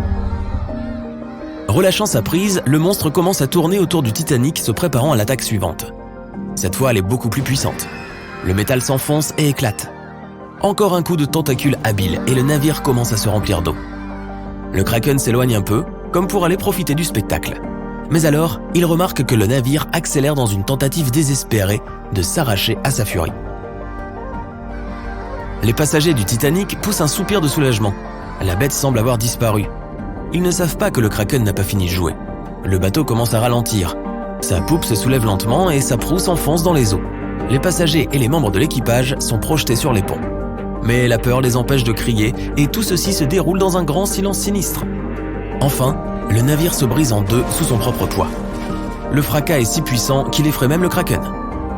La bête apeurée plonge dans les profondeurs de l'océan, ce qui crée un énorme tourbillon. L'aspiration entraîne ce qui reste du Titanic vers le fond de la mer. Mais le plus tragique dans tout ça, le Kraken ne s'intéresse même pas aux passagers du navire. Cette créature ne mange que des poissons. Elle n'a pas besoin de proies plus grosses. C'est la curiosité de l'animal qui tire maintenant l'énorme paquebot vers le fond. Notre majestueux transatlantique a-t-il un espoir ? Je crois que tu connais la réponse.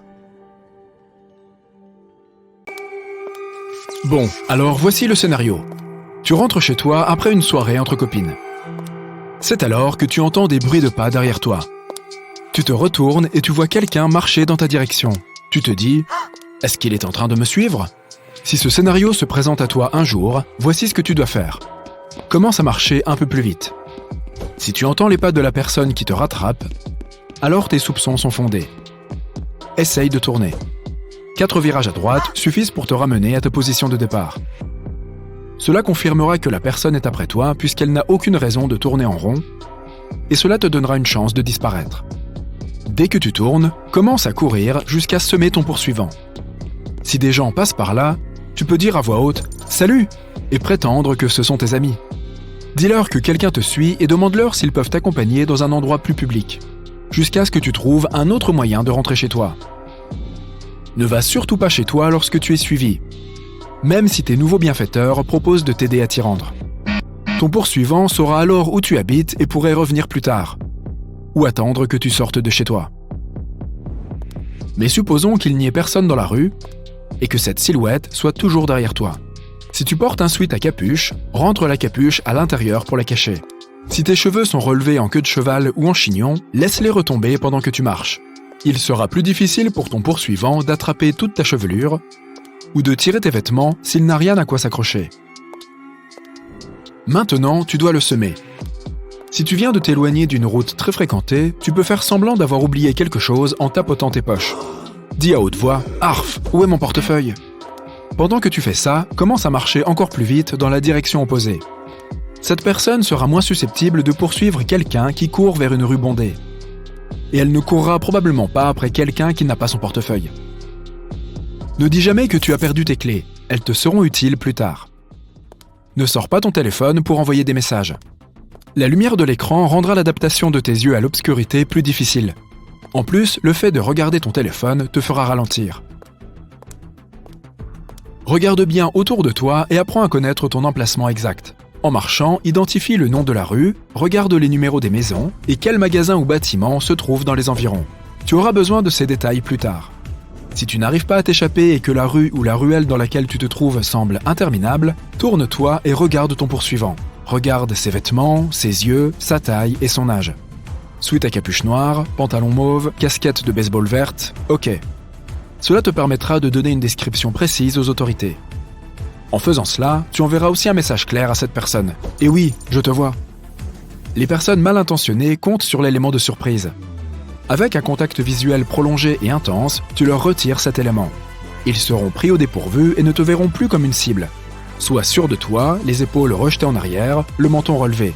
N'aie pas l'air perdue ou nerveuse. Tu donneras une impression de « je sais ce que je fais ». Et ils n'aiment vraiment pas ça. Mettons que le mec à la casquette verte soit déterminé et décide de t'aborder pour te demander quelque chose. Garde un contact visuel constant. S'il te demande son chemin, ne baisse pas les yeux et ne détourne pas le regard pour prendre ton téléphone. Tu dois éviter toute distraction. Dis-lui simplement que tu ne connais pas le chemin. Sa demande est déjà assez suspecte. Qui n'a pas de téléphone avec GPS de nos jours ? Si tu portes des livres ou des courses, sois prête à les lâcher dès que tu sens que quelque chose ne va pas.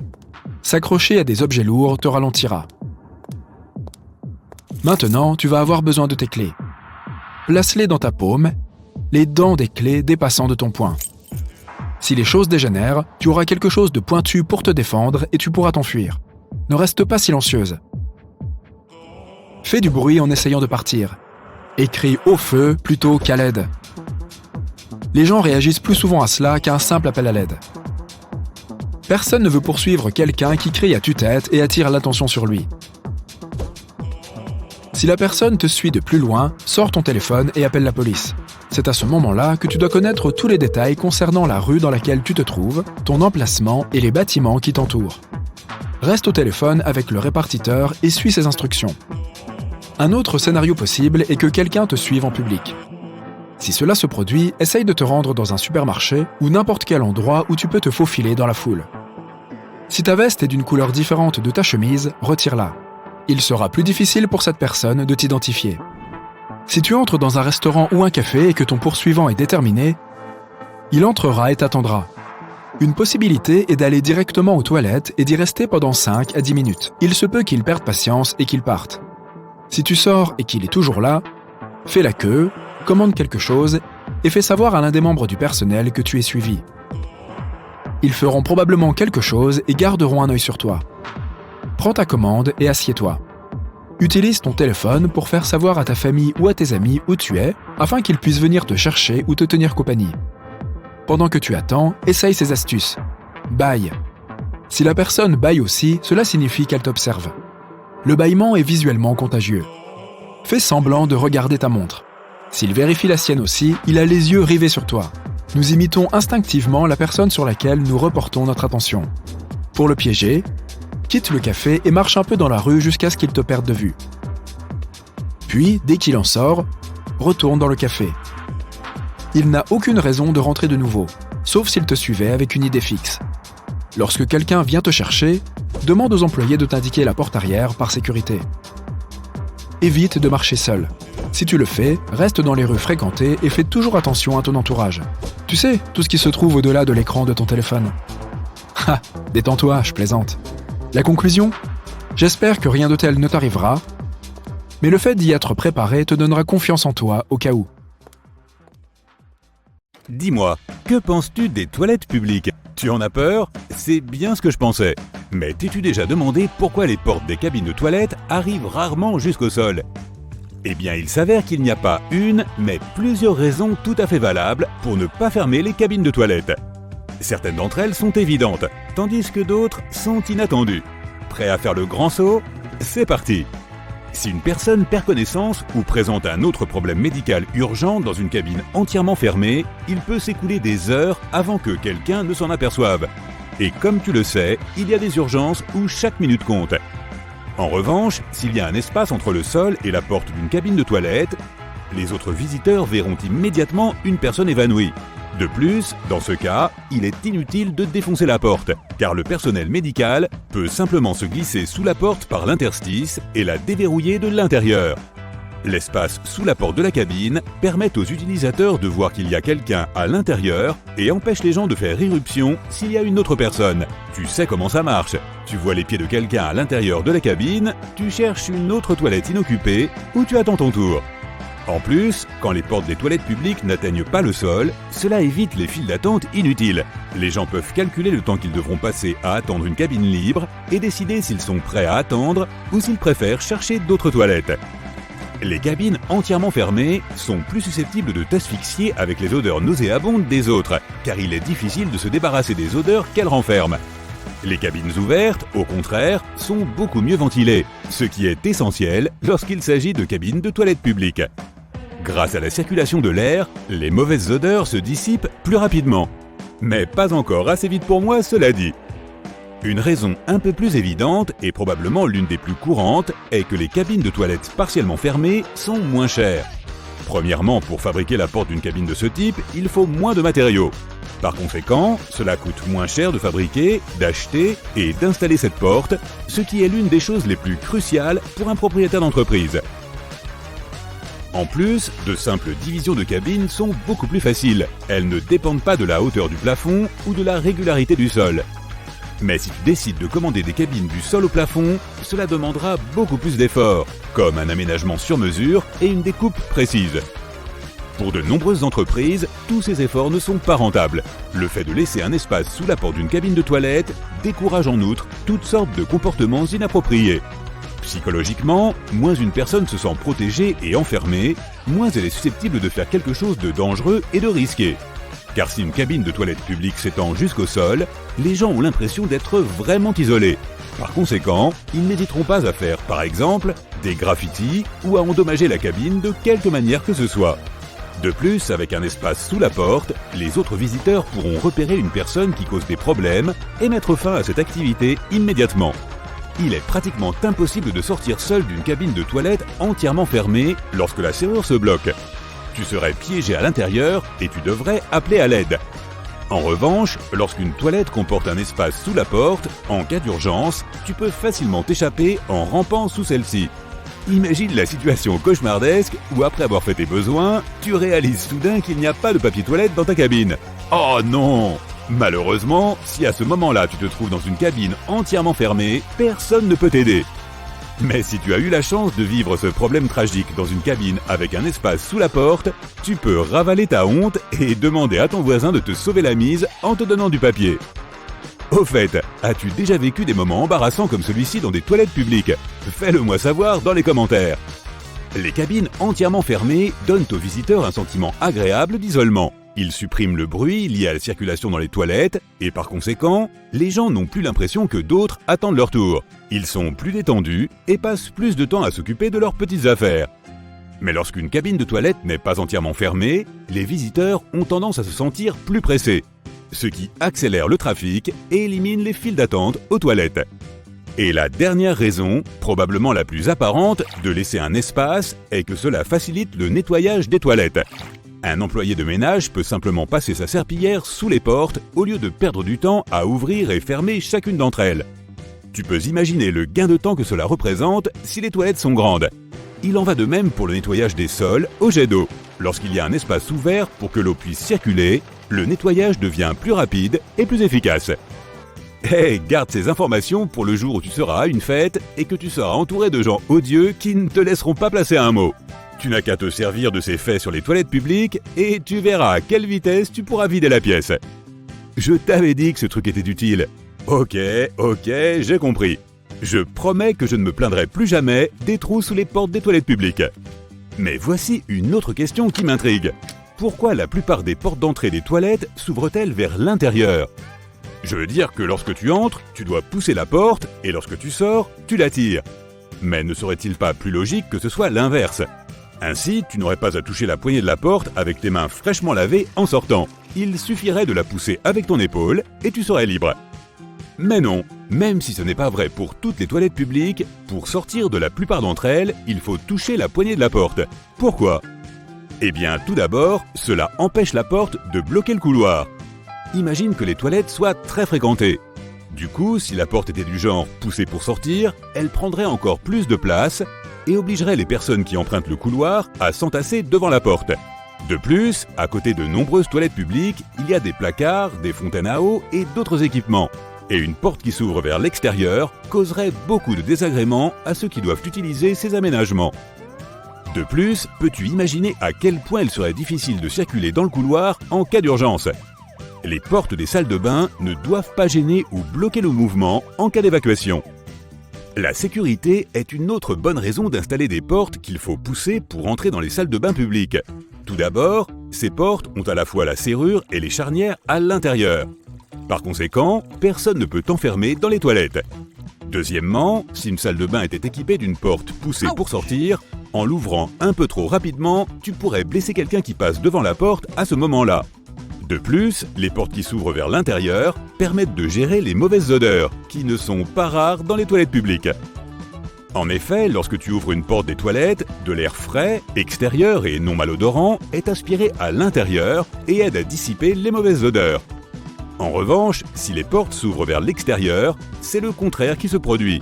L'air vicié est constamment aspiré hors de la cabine. Tu ne contesteras probablement pas le fait que lorsque tu es dans les WC, tu veux un peu d'intimité. Mais en même temps, une porte qui s'ouvre vers l'extérieur des toilettes donne aux visiteurs et aux passants une bien meilleure vue sans vis-à-vis de ce qui se passe dedans, contrairement à celle qui s'ouvre vers l'intérieur. Une porte, poussée pour entrer, est également utile si tu vas aux toilettes pour te laver les mains. De cette façon, tu peux utiliser ton épaule pour ouvrir la porte des toilettes et tu n'as pas besoin de toucher la poignée de la porte. Et pour finir, selon mes observations personnelles, les gens sont généralement beaucoup plus pressés lorsqu'ils entrent aux toilettes que lorsqu'ils sortent. On ne sait jamais, peut-être que ces précieuses secondes gagnées par une porte à pousser éviteront à une pauvre personne de passer plusieurs moments extrêmement désagréables. Si tu vois ce que je veux dire. Et je suis sûr que c'est le cas. Allez, oublie donc ce souvenir. Hey, si tu as appris quelque chose de nouveau aujourd'hui, alors donne un j'aime à cette vidéo et partage-la avec un ami. Et voici d'autres vidéos qui, je pense, te plairont. Clique à gauche ou à droite et souviens-toi, prends la vie du côté sympa. La Lune éclaire doucement les eaux noires de l'océan. Un épais brouillard les recouvre d'un silence inquiétant. Soudain, le grincement des planches de bois brise la quiétude du moment et les vagues se mettent à onduler. À travers le brouillard, on aperçoit la silhouette d'un vieux grand navire. Sa coque est rouillée et une étrange impression glaçante s'en dégage. Mais le plus troublant, c'est qu'il n'y a personne sur le pont. Le navire navigue sans équipage. Non, ce n'est pas le bateau mythique hollandais volant, mais un véritable bateau fantôme. Voici l'histoire. Le 2 septembre 2019, le navire de la patrouille des glaces de la Royal Navy britannique, le HMS Protector, navigue dans les eaux calmes de l'océan Atlantique. Il est 23h. Une partie de l'équipage du navire est sur le pont, tandis que les autres dorment dans leur cabine. Le capitaine dirige le navire et regarde droit vers l'horizon. Le ciel est éclairé par un crépuscule orangé et des nuages flottent au loin. Soudain, dans ce beau paysage, un des marins remarque la silhouette noire d'un bateau inconnu. Le capitaine ralentit et dirige le navire un peu plus près du mystérieux vaisseau. Il s'agit d'un vieux cargo de 75 mètres de long. Les tentatives de contact avec les membres de l'équipage n'aboutissent à rien. Il semble que le bateau inconnu flotte tout seul dans l'océan. Il n'y a personne à bord. Du moins, personne de vivant. Le pont du navire craque à force de se frapper sur les vagues. Le soleil est sombre sous l'horizon et il fait nuit. Le navire a soudain l'air terrifiant. Les marins britanniques n'osent pas monter sur cet étrange pont. Ils prennent une photo, la publient sur Internet et s'en vont. Beaucoup de gens sur Internet vont alors imaginer que les marins ont rencontré un vrai bateau fantôme. 5 mois plus tard, un événement se passe dans le village de Ballycutton, dans le comté de Cork, en Irlande. Un habitant quitte sa maison tôt le matin pour aller faire son jogging quotidien. Tout va parfaitement bien. Musique dans les écouteurs, de l'air frais dans les poumons et un paysage panoramique à couper le souffle. Le jogger court le long de la route sur la côte de la mer Celtique. Une forte tempête s'est produite la nuit passée, mais maintenant la mer semble calme. L'homme court sur le sommet d'une falaise basse et remarque un énorme navire. Un vieux cargo rouillé de 75 mètres de long gît sur la plage, au beau milieu des rochers. Il n'y a personne à bord. On dirait que le navire est là depuis des lustres, mais le jogger est certain qu'il n'était pas là la veille. On découvrira un peu plus tard qu'il s'agit du même navire que les marins du HMS Protector ont vu 5 mois auparavant à des milliers de kilomètres de cet endroit. Le cargo, appelé l'Alta, a été construit en 1976. Personne ne sait qui l'a utilisé pendant tout ce temps et à quelle fin. Tout ce qu'on sait, c'est qu'en 2017, le navire a été acheté par un nouveau propriétaire et que celui-ci y a hissé le drapeau de la Tanzanie. Il est important de préciser que presque tous les navires de marchandises sont équipés de SIA, système d'identification automatique, moyen nécessaire pour suivre les mouvements des navires dans l'océan. Or, depuis 2015, quelque chose d'étrange a commencé à se produire avec le SIA de l'Alta. Le navire a disparu des satellites, puis a refait surface. Au cours des dernières années, il a aussi changé de nom et de nationalité. Il n'est pas surprenant que son SIA se soit éteint et allumé à de nombreuses reprises. On dit que certains de ceux qui désactivent le SIA sur leur navire le font pour masquer des activités illégales. Le capitaine du navire, quel qu'il soit, ne voulait manifestement pas montrer les mouvements de l'Alta. Comme l'a montré le SIA en 2017, le navire avait navigué près des villes portuaires grecques. L'Alta a fait 12 escales dans 3 villes de différentes parties de la Grèce. Puis le signal du SIA a disparu, et 10 mois plus tard, l'Alta est réapparu près de la côte nord de l'Afrique, à 2000 km de la Grèce. En septembre 2018, le navire naviguait à environ 2200 km au sud-est des Bermudes. Et c'est à ce moment-là que les membres de l'équipage ont commencé à rencontrer des problèmes. Il y avait 10 personnes à bord de l'Alta. Le 19 septembre, le moteur du navire est tombé en panne en plein milieu de l'océan Atlantique. Le rivage le plus proche était très éloigné. Le navire a commencé à dériver. Les jours passaient et l'équipage n'arrivait pas à réparer le navire. Les réserves de nourriture s'épuisaient, l'équipage a commencé à paniquer et a essayé de contacter quelqu'un. La situation a empiré car un fort ouragan s'approchait de l'endroit où le navire était tombé en panne. Les membres de l'équipage ont contacté les gardes-côtes américains. Le 2 octobre, un hélicoptère s'est dirigé vers le navire. Des vivres et de l'eau ont été déchargés sur l'Alta. Cela a permis à l'équipage de patienter plusieurs jours de plus. Environ une semaine plus tard, un bateau de sauvetage a parcouru environ 2400 km pour rejoindre l'Alta et sauver les marins échoués. Les sauveteurs américains ont réussi leur mission juste avant le début de l'ouragan. Tout l'équipage du navire naufragé a été emmené à Porto Rico. L'Alta est resté à la dérive dans l'océan. Au bout d'un certain temps, un autre navire est arrivé pour le remorquer jusqu'à la côte de la Guyane. Puis quelque chose a mal tourné, encore une fois. Le navire a été détourné. Qui l'a fait et pourquoi, cela reste un mystère jusqu'à ce jour. Mais pour une raison inconnue, les voleurs ont décidé par la suite d'abandonner le navire et l'ont laissé dériver dans l'océan. Pendant près d'un an, il a été impossible de suivre la position du navire. Puis en septembre 2019, le vaisseau a donc été retrouvé par la Royal Navy britannique. On ne sait pas comment l'Alta a pu parcourir la distance à travers l'Atlantique et s'échouer sur la côte irlandaise. Une enquête a été lancée en Irlande. Il leur faut à tout prix identifier le propriétaire du navire et trouver une personne responsable qui se chargera de le remorquer. Mais absolument personne n'a été retrouvé. Un jour, un inconnu a appelé les autorités irlandaises et s'est présenté comme le propriétaire du navire. Mais il n'a fourni aucune preuve. Plusieurs barils de pétrole ont été trouvés à bord de l'Alta. Pour démanteler le navire, les autorités irlandaises devront dépenser environ 10 millions d'euros. Les habitants de la région sont eux aussi agacés par l'épave. La corrosion du métal est nocive pour l'environnement. Des enfants se sont déjà glissés à bord et ont publié des vidéos sur Internet depuis l'intérieur du navire abandonné. Le sort de l'Alta n'est toujours pas décidé. Il est encore là. Ce vaisseau a navigué dans l'océan pendant seulement 2 ans. Maintenant, essayons d'imaginer qu'un autre ait pu dériver pendant 38 ans. Pendant toutes ces années, personne n'a pu rattraper ce navire, et les gens le cherchent encore. Ce navire s'appelle le SS Beikimo. C'était un navire marchand qui appartenait à une société commerciale canadienne. En 1931, il s'est retrouvé coincé dans les eaux glacées au large de l'Alaska. Une forte tempête de neige a commencé, l'équipe a attendu 1 semaine pour que cela se termine, mais la tempête ne faisait que s'intensifier. Un jour, le climat s'est un peu amélioré et une partie de l'équipage a été évacuée vers la ville la plus proche. Une autre partie de l'équipage, accompagnée du capitaine, a installé son camp près du navire. La tempête a repris et ne s'est plus arrêtée pendant longtemps. Le blizzard était si fort que le capitaine du navire ne pouvait voir au-delà de son bras. Finalement, quand la tempête s'est terminée, le capitaine a constaté que le navire avait tout simplement disparu. Il décida que le Beikimo avait dû couler. Mais 1 semaine plus tard, le navire a été retrouvé à la dérive près de l'endroit où il avait été perdu. La coque du navire était si endommagée qu'il était dangereux pour lui de naviguer. Le capitaine a décidé de l'abandonner. Cependant, il n'a pas coulé. Pendant les 38 années suivantes, il a dérivé en différents points de la côte de l'Alaska.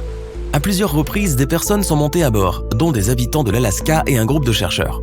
Mais toutes les tentatives pour sauver le navire de la mer se sont soldées par un échec. Les opérations de sauvetage ont été ralenties par la glace flottante et le mauvais temps. La dernière fois que le navire a été vu, c'était en 1969. Il était gelé et bloqué par les glaces. En 2006, le gouvernement a créé un projet spécial pour retrouver le Beikimo. Cependant, depuis toutes ces années, le navire n'a toujours pas été retrouvé. On ne sait plus rien de lui. Il est probable qu'il ait enfin trouvé la paix et qu'il repose maintenant sur les fonds marins de la mer des Tchouk. Que c'est beau! Tu te promènes avec ton ami et tu regardes le ciel. Le soleil semble un peu différent aujourd'hui, comme s'il avait une sorte d'anneau autour de lui, un peu comme un arc-en-ciel. Hé, regarde ça! Ton ami lève la tête de son téléphone. Tu ne devrais pas regarder directement le... Arrête tout, dit-il brusquement. C'est un halo solaire. Il faut trouver un abri tout de suite, à moins que tu aies le plus grand parapluie du monde sur toi.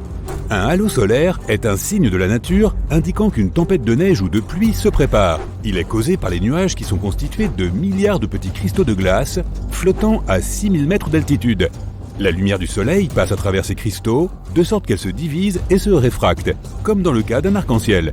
Ne regarde pas directement le halo solaire, c'est certes très tentant car ce n'est pas un phénomène que tu peux observer tous les jours, et en plus c'est vraiment beau, mais les ultraviolets peuvent brûler les tissus exposés de ta rétine et causer de graves lésions oculaires. Donc, ça n'en vaut pas la peine.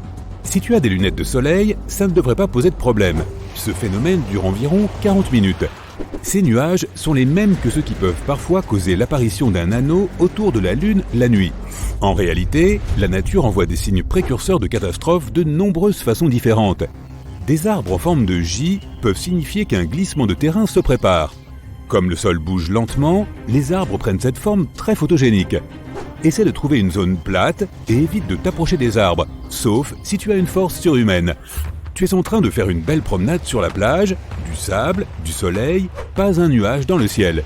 Puis, d'un coup, tu vois l'eau s'éloigner du rivage. Soudain, tu peux même voir des morceaux de corail, de petits poissons et d'autres petits animaux marins. C'est un signe qu'il faut t'éloigner au plus vite du rivage. Il pourrait y avoir un tsunami en préparation. Un tel phénomène se produit lorsqu'un tremblement de terre se produit sous l'eau et il peut déferler sur la côte à 800 km/h. Il se produit surtout dans l'océan Pacifique, mais pourquoi prendre le risque ? Si tu vois un chenal d'eau agité près de la côte, reste à l'écart. Il pourrait y avoir un courant de retour sous la surface qui peut être extrêmement dangereux. Parfois, les vagues frappent le rivage d'une manière bizarre, ce qui forme des courants de retour. Tu verras peut-être un vide étrange dans les vagues où tu remarqueras des morceaux d'algues allant dans toutes les directions. Si jamais tu te retrouves pris dans un courant de retour, essaie de rester à flot et ne gaspille pas ton énergie à nager à contre-courant. Crie à l'aide et essaie de nager parallèlement à la plage. Une fois que tu es sorti du canal, nage en diagonale vers le rivage. Si tu te retrouves dans l'océan et que tu vois un groupe de requins en train de nager, ne panique pas. La bonne nouvelle, c'est qu'ils ne viennent pas forcément te croquer. La mauvaise nouvelle, les requins essaient peut-être d'échapper à une énorme tempête tropicale ou même à un ouragan. Les requins peuvent sentir ces choses, alors quand la nature se met en colère, ils se regroupent et nagent profondément sous la surface pour se mettre en sécurité. Tu ne devrais probablement pas les suivre. Pourtant, la règle d'or depuis les temps anciens est « suis les animaux ». Les insectes, les rats et les serpents quittent leur terrier quelques jours avant les très gros tremblements de terre. Les scientifiques ne parviennent pas vraiment à expliquer comment ils savent ce qui va se passer. Il semble que les animaux puissent sentir les tremblements de terre en avance, peut-être parce qu'ils peuvent ressentir ces petites ondes de choc initiales que nous ne remarquons même pas. Et si tu vois des animaux courir vers toi, cela pourrait signifier que tu es sur le point d'être dévoré, ou bien qu'il y a un feu de forêt derrière eux. Les amphibiens, comme les grenouilles, les crapauds et les salamandres, essaient de se protéger en s'enfouissant dans le sol. Les autres courent tout simplement. Avant de commencer à courir à leur côté, vérifie si tu vois de la fumée. Tu ne voudrais pas faire un sprint pour rien. Il n'y a pas que les animaux. Tu peux aussi repérer d'autres signes avant-coureurs d'une catastrophe imminente. Par exemple, si tu remarques que tes cheveux se mettent soudainement à se dresser sur ta tête et que tes bijoux commencent à bourdonner, mets-toi tout de suite à l'abri. La foudre est peut-être sur le point de frapper quelque part à proximité. Si tu es dehors et que tu ne peux pas te réfugier à l'intérieur, assure-toi de ne pas faire les erreurs suivantes. Te tenir près de structures hautes, t'allonger à plat sur le sol, rester près d'une étendue d'eau, t'abriter sous un arbre isolé, rester dans un espace ouvert. Et n'est pas l'idée, certes saugrenue, de monter en haut de l'Empire State Building. Ce bâtiment est foudroyé des centaines de fois par an. Tu aimes le ski ? C'est une activité très amusante jusqu'à ce que tu ne vois plus que du blanc. Les avalanches peuvent se déplacer jusqu'à 130 km/h, alors fais attention aux signes avant-coureurs. Est-ce que tu sens un creux quand tu te déplaces sur la neige ? Y a-t-il des fissures autour de tes pieds ? Peux-tu voir une énorme avalanche arriver ? C'est le moment de partir. Parfois, un orage mélange sa lumière bleue avec la lumière rouge du soleil et tu obtiens un vert assez impressionnant. Profites-en à une distance sûre, de préférence à l'intérieur. Ce nuage orageux qui s'étire très haut dans le ciel signifie généralement que tu es sur le point de te faire marteler par la grêle ou pire, qu'une tornade se prépare. Trouve un abri quelque part comme un parking souterrain ou une cave. Ok, nous savons que les volcans peuvent être dangereux, mais qu'en est-il des lacs à proximité ? Ne sont-ils pas dangereux aussi ? Les lacs qui se trouvent près de quelque chose de très chaud qui ne refroidit jamais, comme les volcans, sont comme des canettes de soda secouées sauvagement, attendant juste d'éclater. Le magma qui se trouve sous terre pousse en fait le dioxyde de carbone au fond du lac, et ce gaz reste là à attendre. Ensuite, même quelque chose de banal comme la pluie peut perturber un peu trop le lac et bam ou boum, tu vois le tableau. Plongée, natation, snorkeling, la mer peut être fascinante, mais elle est assez imprévisible. Lorsque deux courants de vagues se rencontrent, ils peuvent créer une mer croisée. Cela a l'air plutôt joli vu de loin, mais ce peut être vraiment dangereux pour les nageurs, les surfeurs ou même les bateaux. Cela signifie qu'un fort courant se déplace sous la surface. Tu te promènes sur la plage, on dirait que toutes les bonnes histoires commencent comme ça. Et tout à coup, oh une grotte, génial non ? Tu devrais probablement y entrer, explorer un peu et non. Si c'est la pleine lune, tu ne pourras peut-être pas ressortir de cette grotte. La pleine lune affecte la marée et la rend plus basse que d'habitude. Cette grotte est peut-être plus accessible, mais au lieu de vivre une aventure passionnante, tu pourrais te retrouver piégé là-dedans, jusqu'à la prochaine pleine lune. Alors n'oublie pas tes provisions si tu veux vraiment y entrer. Un nuage mural est l'une de ces choses que tu seras à la fois excité et effrayé de voir. Effrayé parce que tu ne sais pas ce que c'est, excité parce que... combien de fois as-tu vu quelque chose comme ça dans ta vie? Mais quelle que soit ton émotion, dis à tes jambes de commencer à courir. Pendant un orage, ces nuages muraux sont plus bas que tout le reste et peuvent faire jusqu'à 8 km de large. Et ils commencent à tournoyer. Tu sais ce que cela signifie. Nous sommes en 2009, en Italie. Un homme est dans sa cuisine, il voit des lumières vacillantes, il sait exactement ce qu'il doit faire. Il met sa famille en sécurité. Quelques secondes plus tard, un énorme tremblement de terre frappe toute la région. Sa famille a survécu grâce à sa réaction rapide. Il savait que ces lumières vacillantes étaient le signe d'un tremblement de terre imminent. Les gens voient ces lumières mystérieuses depuis des lustres. Certains pensent même que c'était une sorte de signe venant de l'espace. Les scientifiques ne les prenaient jamais au sérieux, mais après l'invention de la photographie, de plus en plus de preuves de ces étranges lumières sont apparues. Bientôt, ils ont compris le lien. Les lumières apparaissaient et, très vite, le tremblement de terre se produisait. Après avoir creusé un peu, ils ont en fait trouvé des traces de ces lumières de tremblement de terre il y a des centaines d'années. Il y avait des flammes bleutées qui sortaient du sol juste avant un tremblement de terre. Retournons sur la plage une dernière fois. Si tu vois que l'océan prend une teinte rouge-brune, ne va pas dans l'eau ou même près de l'eau.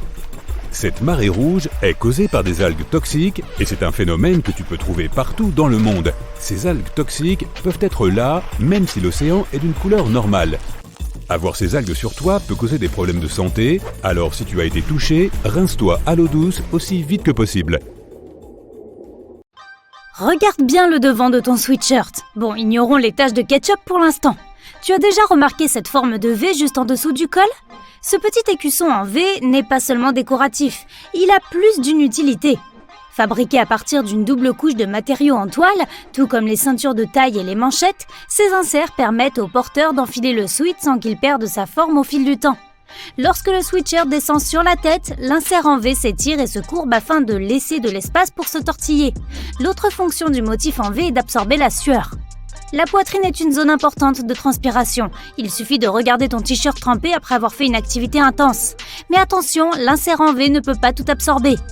La poche supplémentaire sur le côté droit d'une veste de costume s'appelle la poche ticket. Elle était utilisée pour stocker des pièces de monnaie afin que les cavaliers puissent payer les péages sans ouvrir leur veste. Lorsque les voyages en train sont devenus plus populaires, elle a encore servi pour y glisser les billets. Quant à la poche de poitrine gauche, elle sert à ranger les mouchoirs, en les gardant loin des autres poches encombrées et sales. Les fermetures éclairs métalliques ont un verrou caché intégré. La prochaine fois que tu auras enfilé un pantalon, un short ou une jupe, ne laisse jamais la poignée de la fermeture éclair en position haute. Pousse la petite languette de la fermeture éclair vers le bas et elle se verrouillera automatiquement. Pour couper le son de ton four à micro-ondes, regarde attentivement le panneau avant pour trouver un bouton sonore. Il était peut-être là depuis le début, ne demandant qu'à être enfoncé. S'il n'y a pas de bouton, essaie d'appuyer sur les touches 1, 0, stop ou annuler et de les maintenir enfoncés, ce qui aura pour effet d'éteindre les signaux sonores ou d'activer une fonction de verrouillage.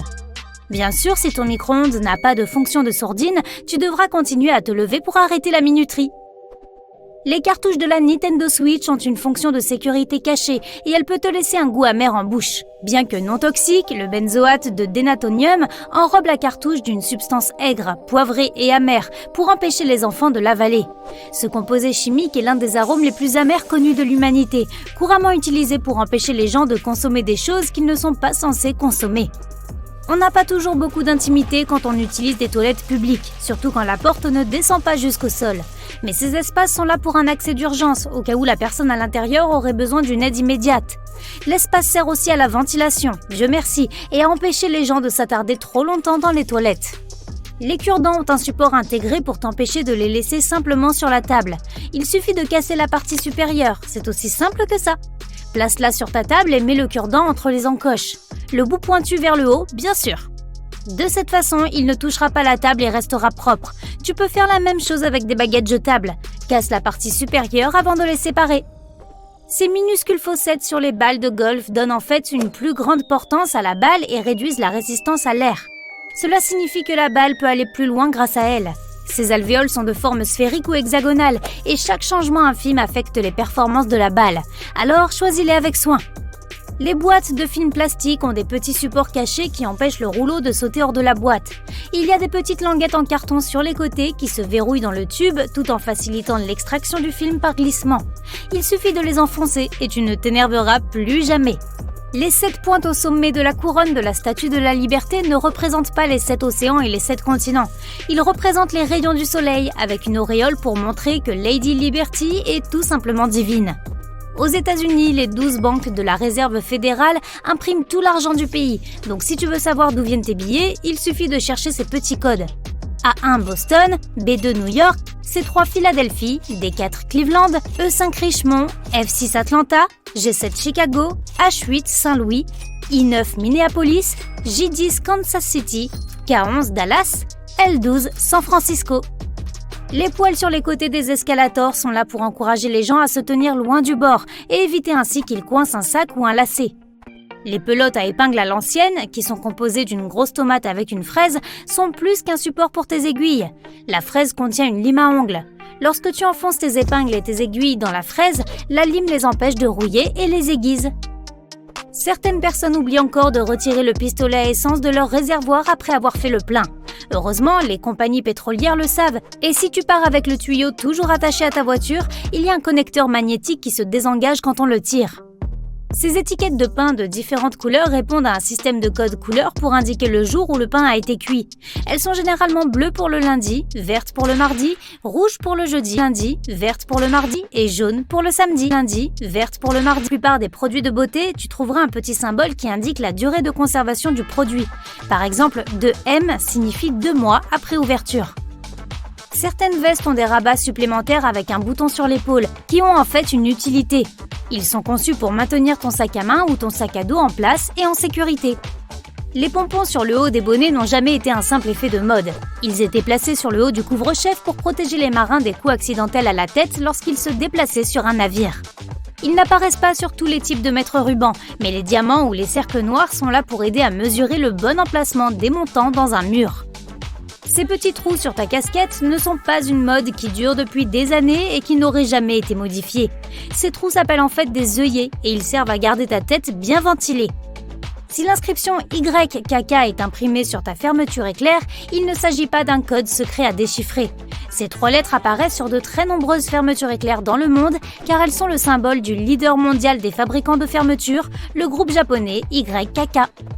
Chaque canette de soda est munie d'une languette pour faciliter l'ouverture de la savoureuse boisson, et cette languette est elle-même munie d'un trou. Même s'il peut être plus facile de glisser ton doigt sous la languette pour ouvrir ton soda, sa fonction première est de servir de porte-paille. Fais tourner la languette sur l'ouverture et place ta paille dedans pour la fixer. Les couvercles jetables font un excellent travail pour garder ta boisson à l'intérieur de la tasse, mais ce n'est pas leur seule fonction. Quand tu es prêt à siroter ta boisson, le couvercle a des crêtes spécialement conçues pour servir de dessous de verre et tenir fermement le fond de ta boisson. Le minuscule point noir situé entre l'objectif et le flash du dos de ton iPhone a en fait une grande utilité. C'est le 3e micro qui offre une qualité sonore supérieure en éliminant les bruits de fond et qui capte ta voix beaucoup plus clairement dans un environnement saturé. Les bidons d'essence qui ont 2 trous avec des bouchons ne sont pas là pour remplir des réservoirs de tailles différentes. Le 2e trou est destiné à être débouché avant que tu ne verses ton essence pour éviter l'effet glou-glou. En laissant passer plus d'air, le liquide s'écoulera de façon plus fluide. La petite flèche à côté du symbole de la pompe à essence, sur le tableau de bord de ta voiture, t'indique de quel côté se trouve ton réservoir. Cela t'aidera quand tu iras faire le plein d'essence, surtout si tu conduis une autre voiture que la tienne. Si tu vois le symbole MP près de la ligne de signature d'un chèque, cela signifie que l'imprimante a utilisé la micro-impression comme l'un des éléments de sécurité du chèque. La ligne n'a rien de spécial pour un œil non averti, mais elle contient en fait des mots comme le nom de la banque, la signature autorisée ou même la mention document original. Le petit disque qui se trouve sous le bouchon des bouteilles n'est pas seulement un reste du processus de production.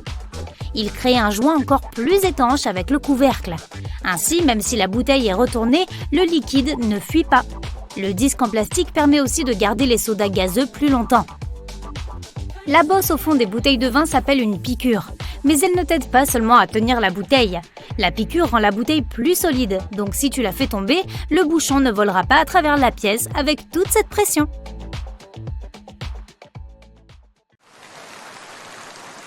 Bon, c'est un jeudi soir pluvieux et tu es bien au chaud dans ton fauteuil avec une tasse de chocolat chaud et une nouvelle vidéo sympa.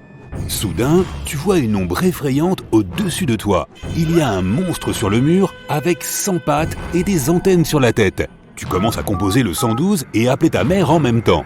Mais pendant que tu es au téléphone, ton invité se déplace à la vitesse de l'éclair. 2 secondes et tu ne le vois plus. Tu prends un balai et tu te caches dans ton placard. De tes mains tremblantes, tu ouvres le navigateur et tapes « Bête effrayante dans ma maison ». Tu fais défiler les pages avant de trouver enfin la bonne. 1000 pattes de maison. Il s'avère qu'il possède 15 paires de pattes, 2 yeux bien développés et 2 longues antennes très sensibles qui lui servent à capter les odeurs et les vibrations. Il transporte du venin dans les pattes situées près de la tête et de la bouche. Et il peut tenir plus d'une proie entre ses pattes en les utilisant comme un lasso. Tout cela fait de ton invité un excellent chasseur. Globalement, toutes les pages web que tu regardes te disent de laisser la bête tranquille et de te réjouir qu'elle soit chez toi. Beaucoup de gens essaient de s'en débarrasser, mais les 1000 pattes de maison sont un moyen naturel et gratuit de lutter contre les parasites dans ta maison. Ils t'aideront à te débarrasser des insectes, des mouches, des fourmis, des mites, des araignées, des termites et même des cafards. Quant à toi, en tant qu'humain, tu ne fais tout simplement pas partie de leur menu.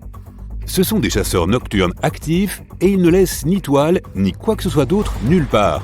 Ils ne construisent pas non plus de nid dans les maisons et ne grignotent pas tes meubles, tes vêtements, ta nourriture ou tes animaux de compagnie. Ils se déplacent sans faire de bruit et sans laisser de traces de saleté derrière eux. Les 1000 pattes de maison ne sont porteurs d'aucune maladie et dans 99% des cas, ils sortent la nuit quand on ne les voit pas. Ils bougent sans cesse à la recherche de proies. Comme ils se déplacent rapidement, il est possible que tu ne les vois pas du tout. Ils n'essaieront de mordre que si tu les attaques en premier. Et même dans ce cas, ils ne peuvent pas mordre à travers la peau.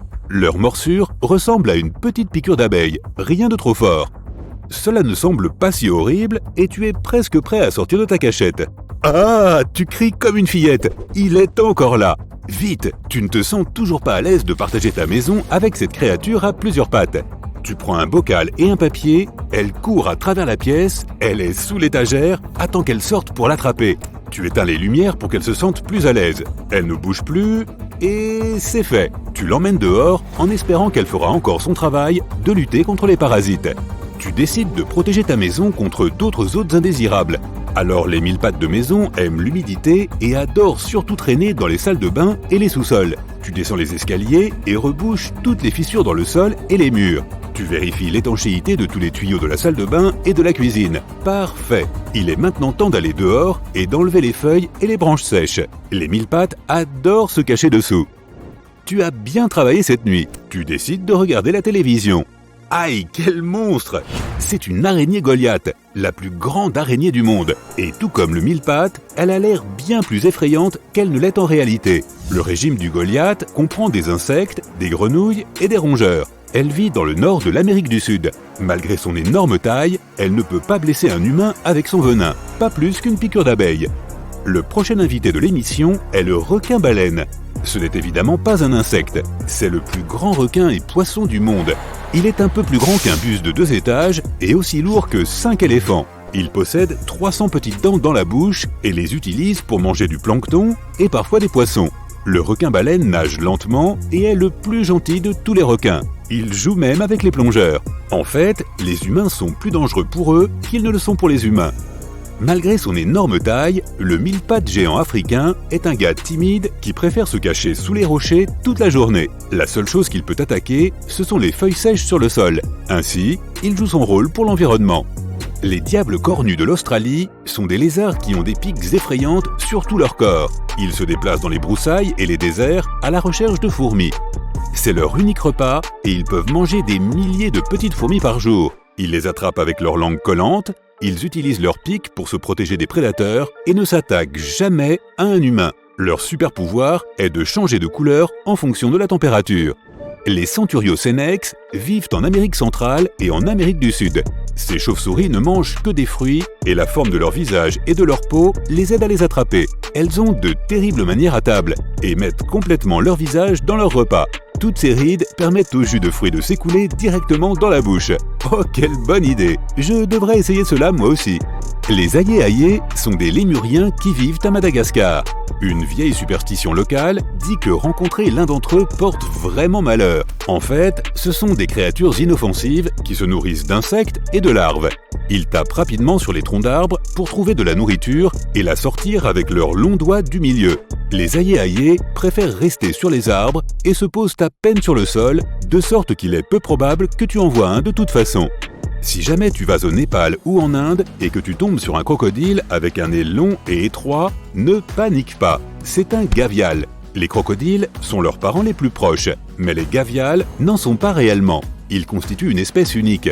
Leur nez bizarre est parfaitement adapté pour attraper des poissons. C'est leur nourriture préférée. Ces animaux sont des parents aimants et attentionnés et sont des créatures super timides. Ils se cachent des humains et ne les attaquent jamais.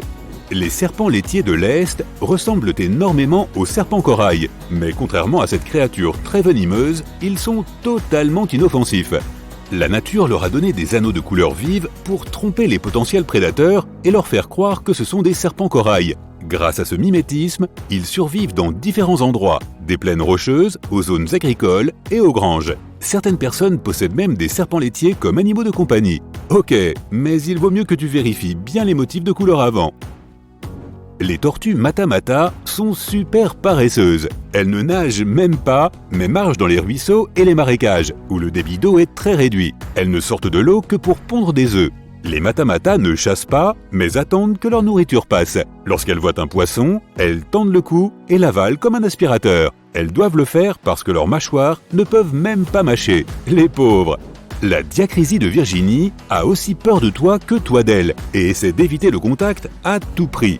Leurs nourritures préférées sont les feuilles, bouleaux, saules, érables, noix, choux, etc. Elles mâchent les parties charnues et laissent le squelette de la feuille derrière elles. Si tu les embêtes vraiment, elles essaieront de se protéger. Mais la marque la plus grave qu'elles peuvent t'infliger est une légère irritation de la peau. Si tu les embêtes vraiment, elles se serviront d'un nunchaku. Aïe! Mais non, je plaisante. Les vautours ont un bec et des serres tranchants et une réputation de méchants. Mais en fait, ils ne blesseront jamais un être vivant. Leur préférence culinaire se porte sur les carcasses d'animaux. Miam! De cette façon, ils font du monde un endroit plus propre et plus sain, en contrôlant les cadavres, quoi.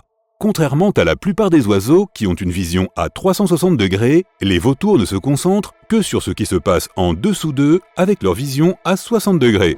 Les isopodes géants sont de proches parents des crevettes et des crabes qui vivent dans les profondeurs de la mer. Leur corps ressemble à celui d'un extraterrestre avec des dizaines de griffes aiguisées sur le ventre et 4 jeux de mâchoires pour chasser. Mais ils n'ont pas toujours de nourriture autour d'eux. C'est pourquoi ils ralentissent leur métabolisme pour économiser de l'énergie et vivent constamment en semi-hibernation. Lorsqu'ils sont en danger, les isopodes géants se recroquevillent en une petite boule et se cachent pour que personne ne puisse les trouver. Le condylure étoilé a la taille d'un hamster et est la mangeuse la plus rapide du monde. Elle presse cette étoile effrayante sur le sol pour découvrir ce qu'il y a dans 10 à 12 endroits différents en 1 seconde. L'étoile contient 100 000 fibres nerveuses qui envoient des informations au cerveau de la taupe. Pas mal comme manière de compenser leur vue quasi inexistante.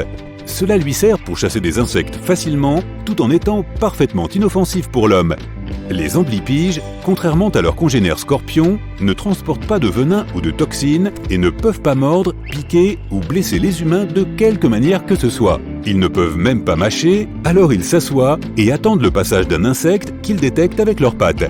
Ils font d'excellents animaux de compagnie et leurs propriétaires peuvent les poser sur leur visage sans avoir de crainte. C'est bon, tu y vas en premier, moi je vais... regarder d'ici. C'est le rêve. Tu voyages à travers toute l'Amérique. Un beau jour, tu t'arrêtes chez un marchand de nourriture et tu commandes une délicieuse empanada. C'est tellement croustillant et délicieux et oh non, qu'est-ce que c'est que ça? Comme tu n'arrives à identifier que la moitié du corps d'un cafard, ça veut dire que l'autre moitié est en train de nager dans ton système digestif. Et maintenant, est-ce que tu vas te transformer en une créature semblable à l'insecte du célèbre livre de Kafka? Et non, malheureusement, tu ne subiras aucune métamorphose. Voyons ce qui arrive à ce pauvre petit insecte.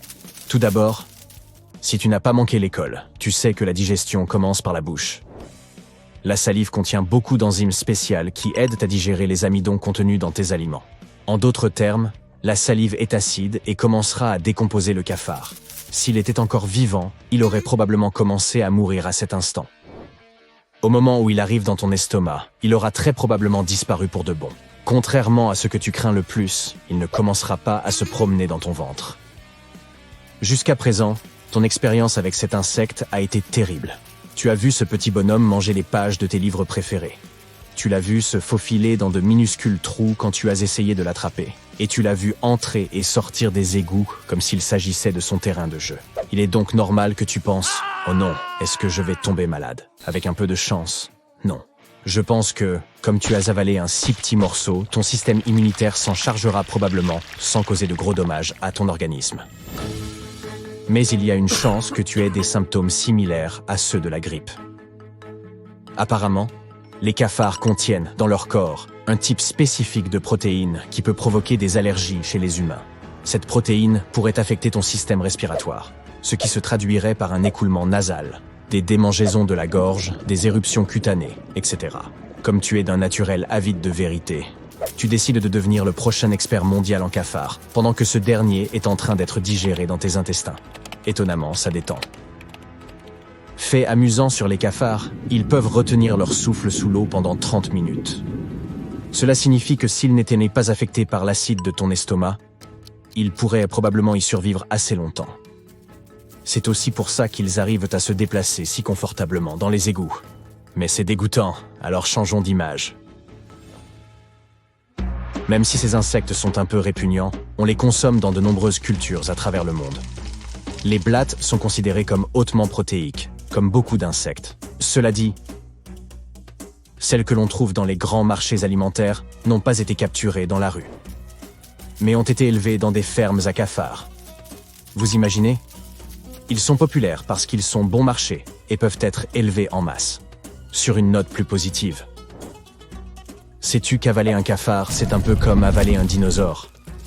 Techniquement, les blattes ne sont pas des dinosaures, mais elles ont été les premières et les seules créatures à être découvertes vivant dans des grottes, avant que les dinosaures ne disparaissent il y a 60 millions d'années.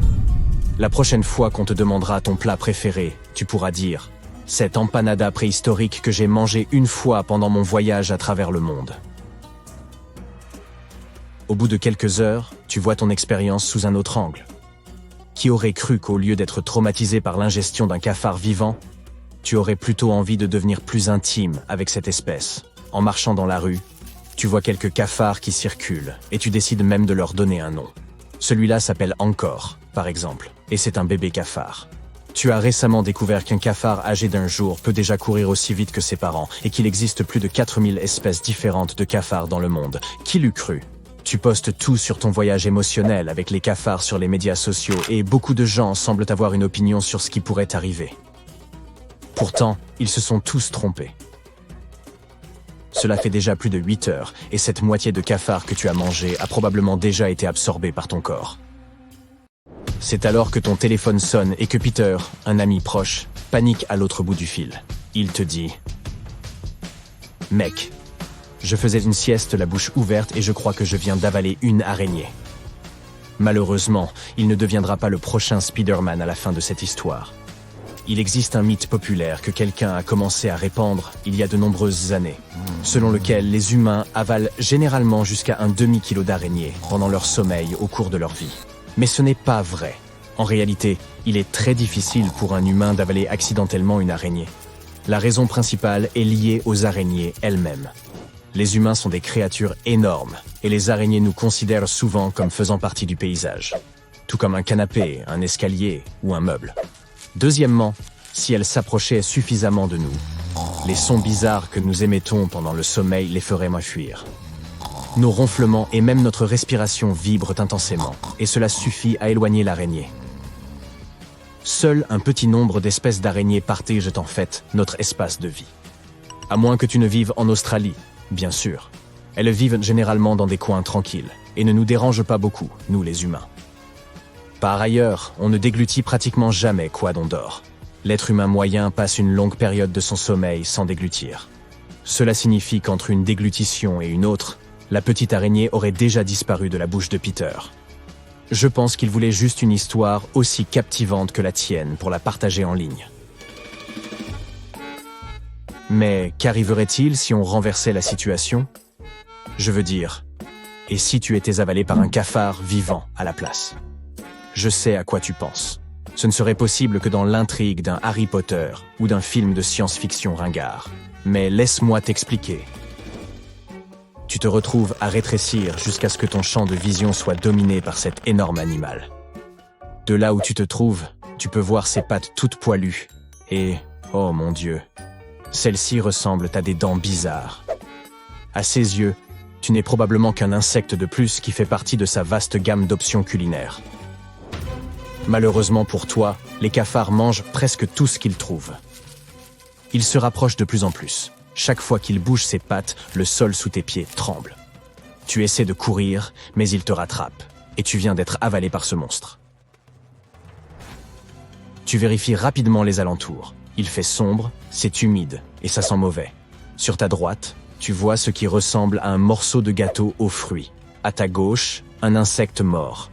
Tu commences à manquer d'air, mais parviens à t'oxygéner un peu lorsque le cafard ouvre la bouche pour manger un autre morceau de quelque chose. Son tube digestif a l'air assez gros. Et par la taille de celui-ci, tu essayes de déterminer la taille de ton copain cafard. Tu sais que l'un des plus gros cafards vivants mesure environ 15 cm. C'est la taille d'un billet d'$1 américain. Il est si gros que tu pourrais probablement construire une piste de course et faire un peu d'exercice en attendant d'être digéré. Quelle est donc cette chute d'eau qui se forme à l'horizon? Burk, c'est dégueulasse. Je pense que c'est le jus intestinal du cafard qui s'apprête à te tomber dessus. Dans quelques minutes, ces enzymes te décomposeront comme un repas 5 étoiles. Il y a quelques heures, tu vivais des vacances de rêve et maintenant, tu es à l'intérieur de la créature que tu as essayé d'éviter toute ta vie.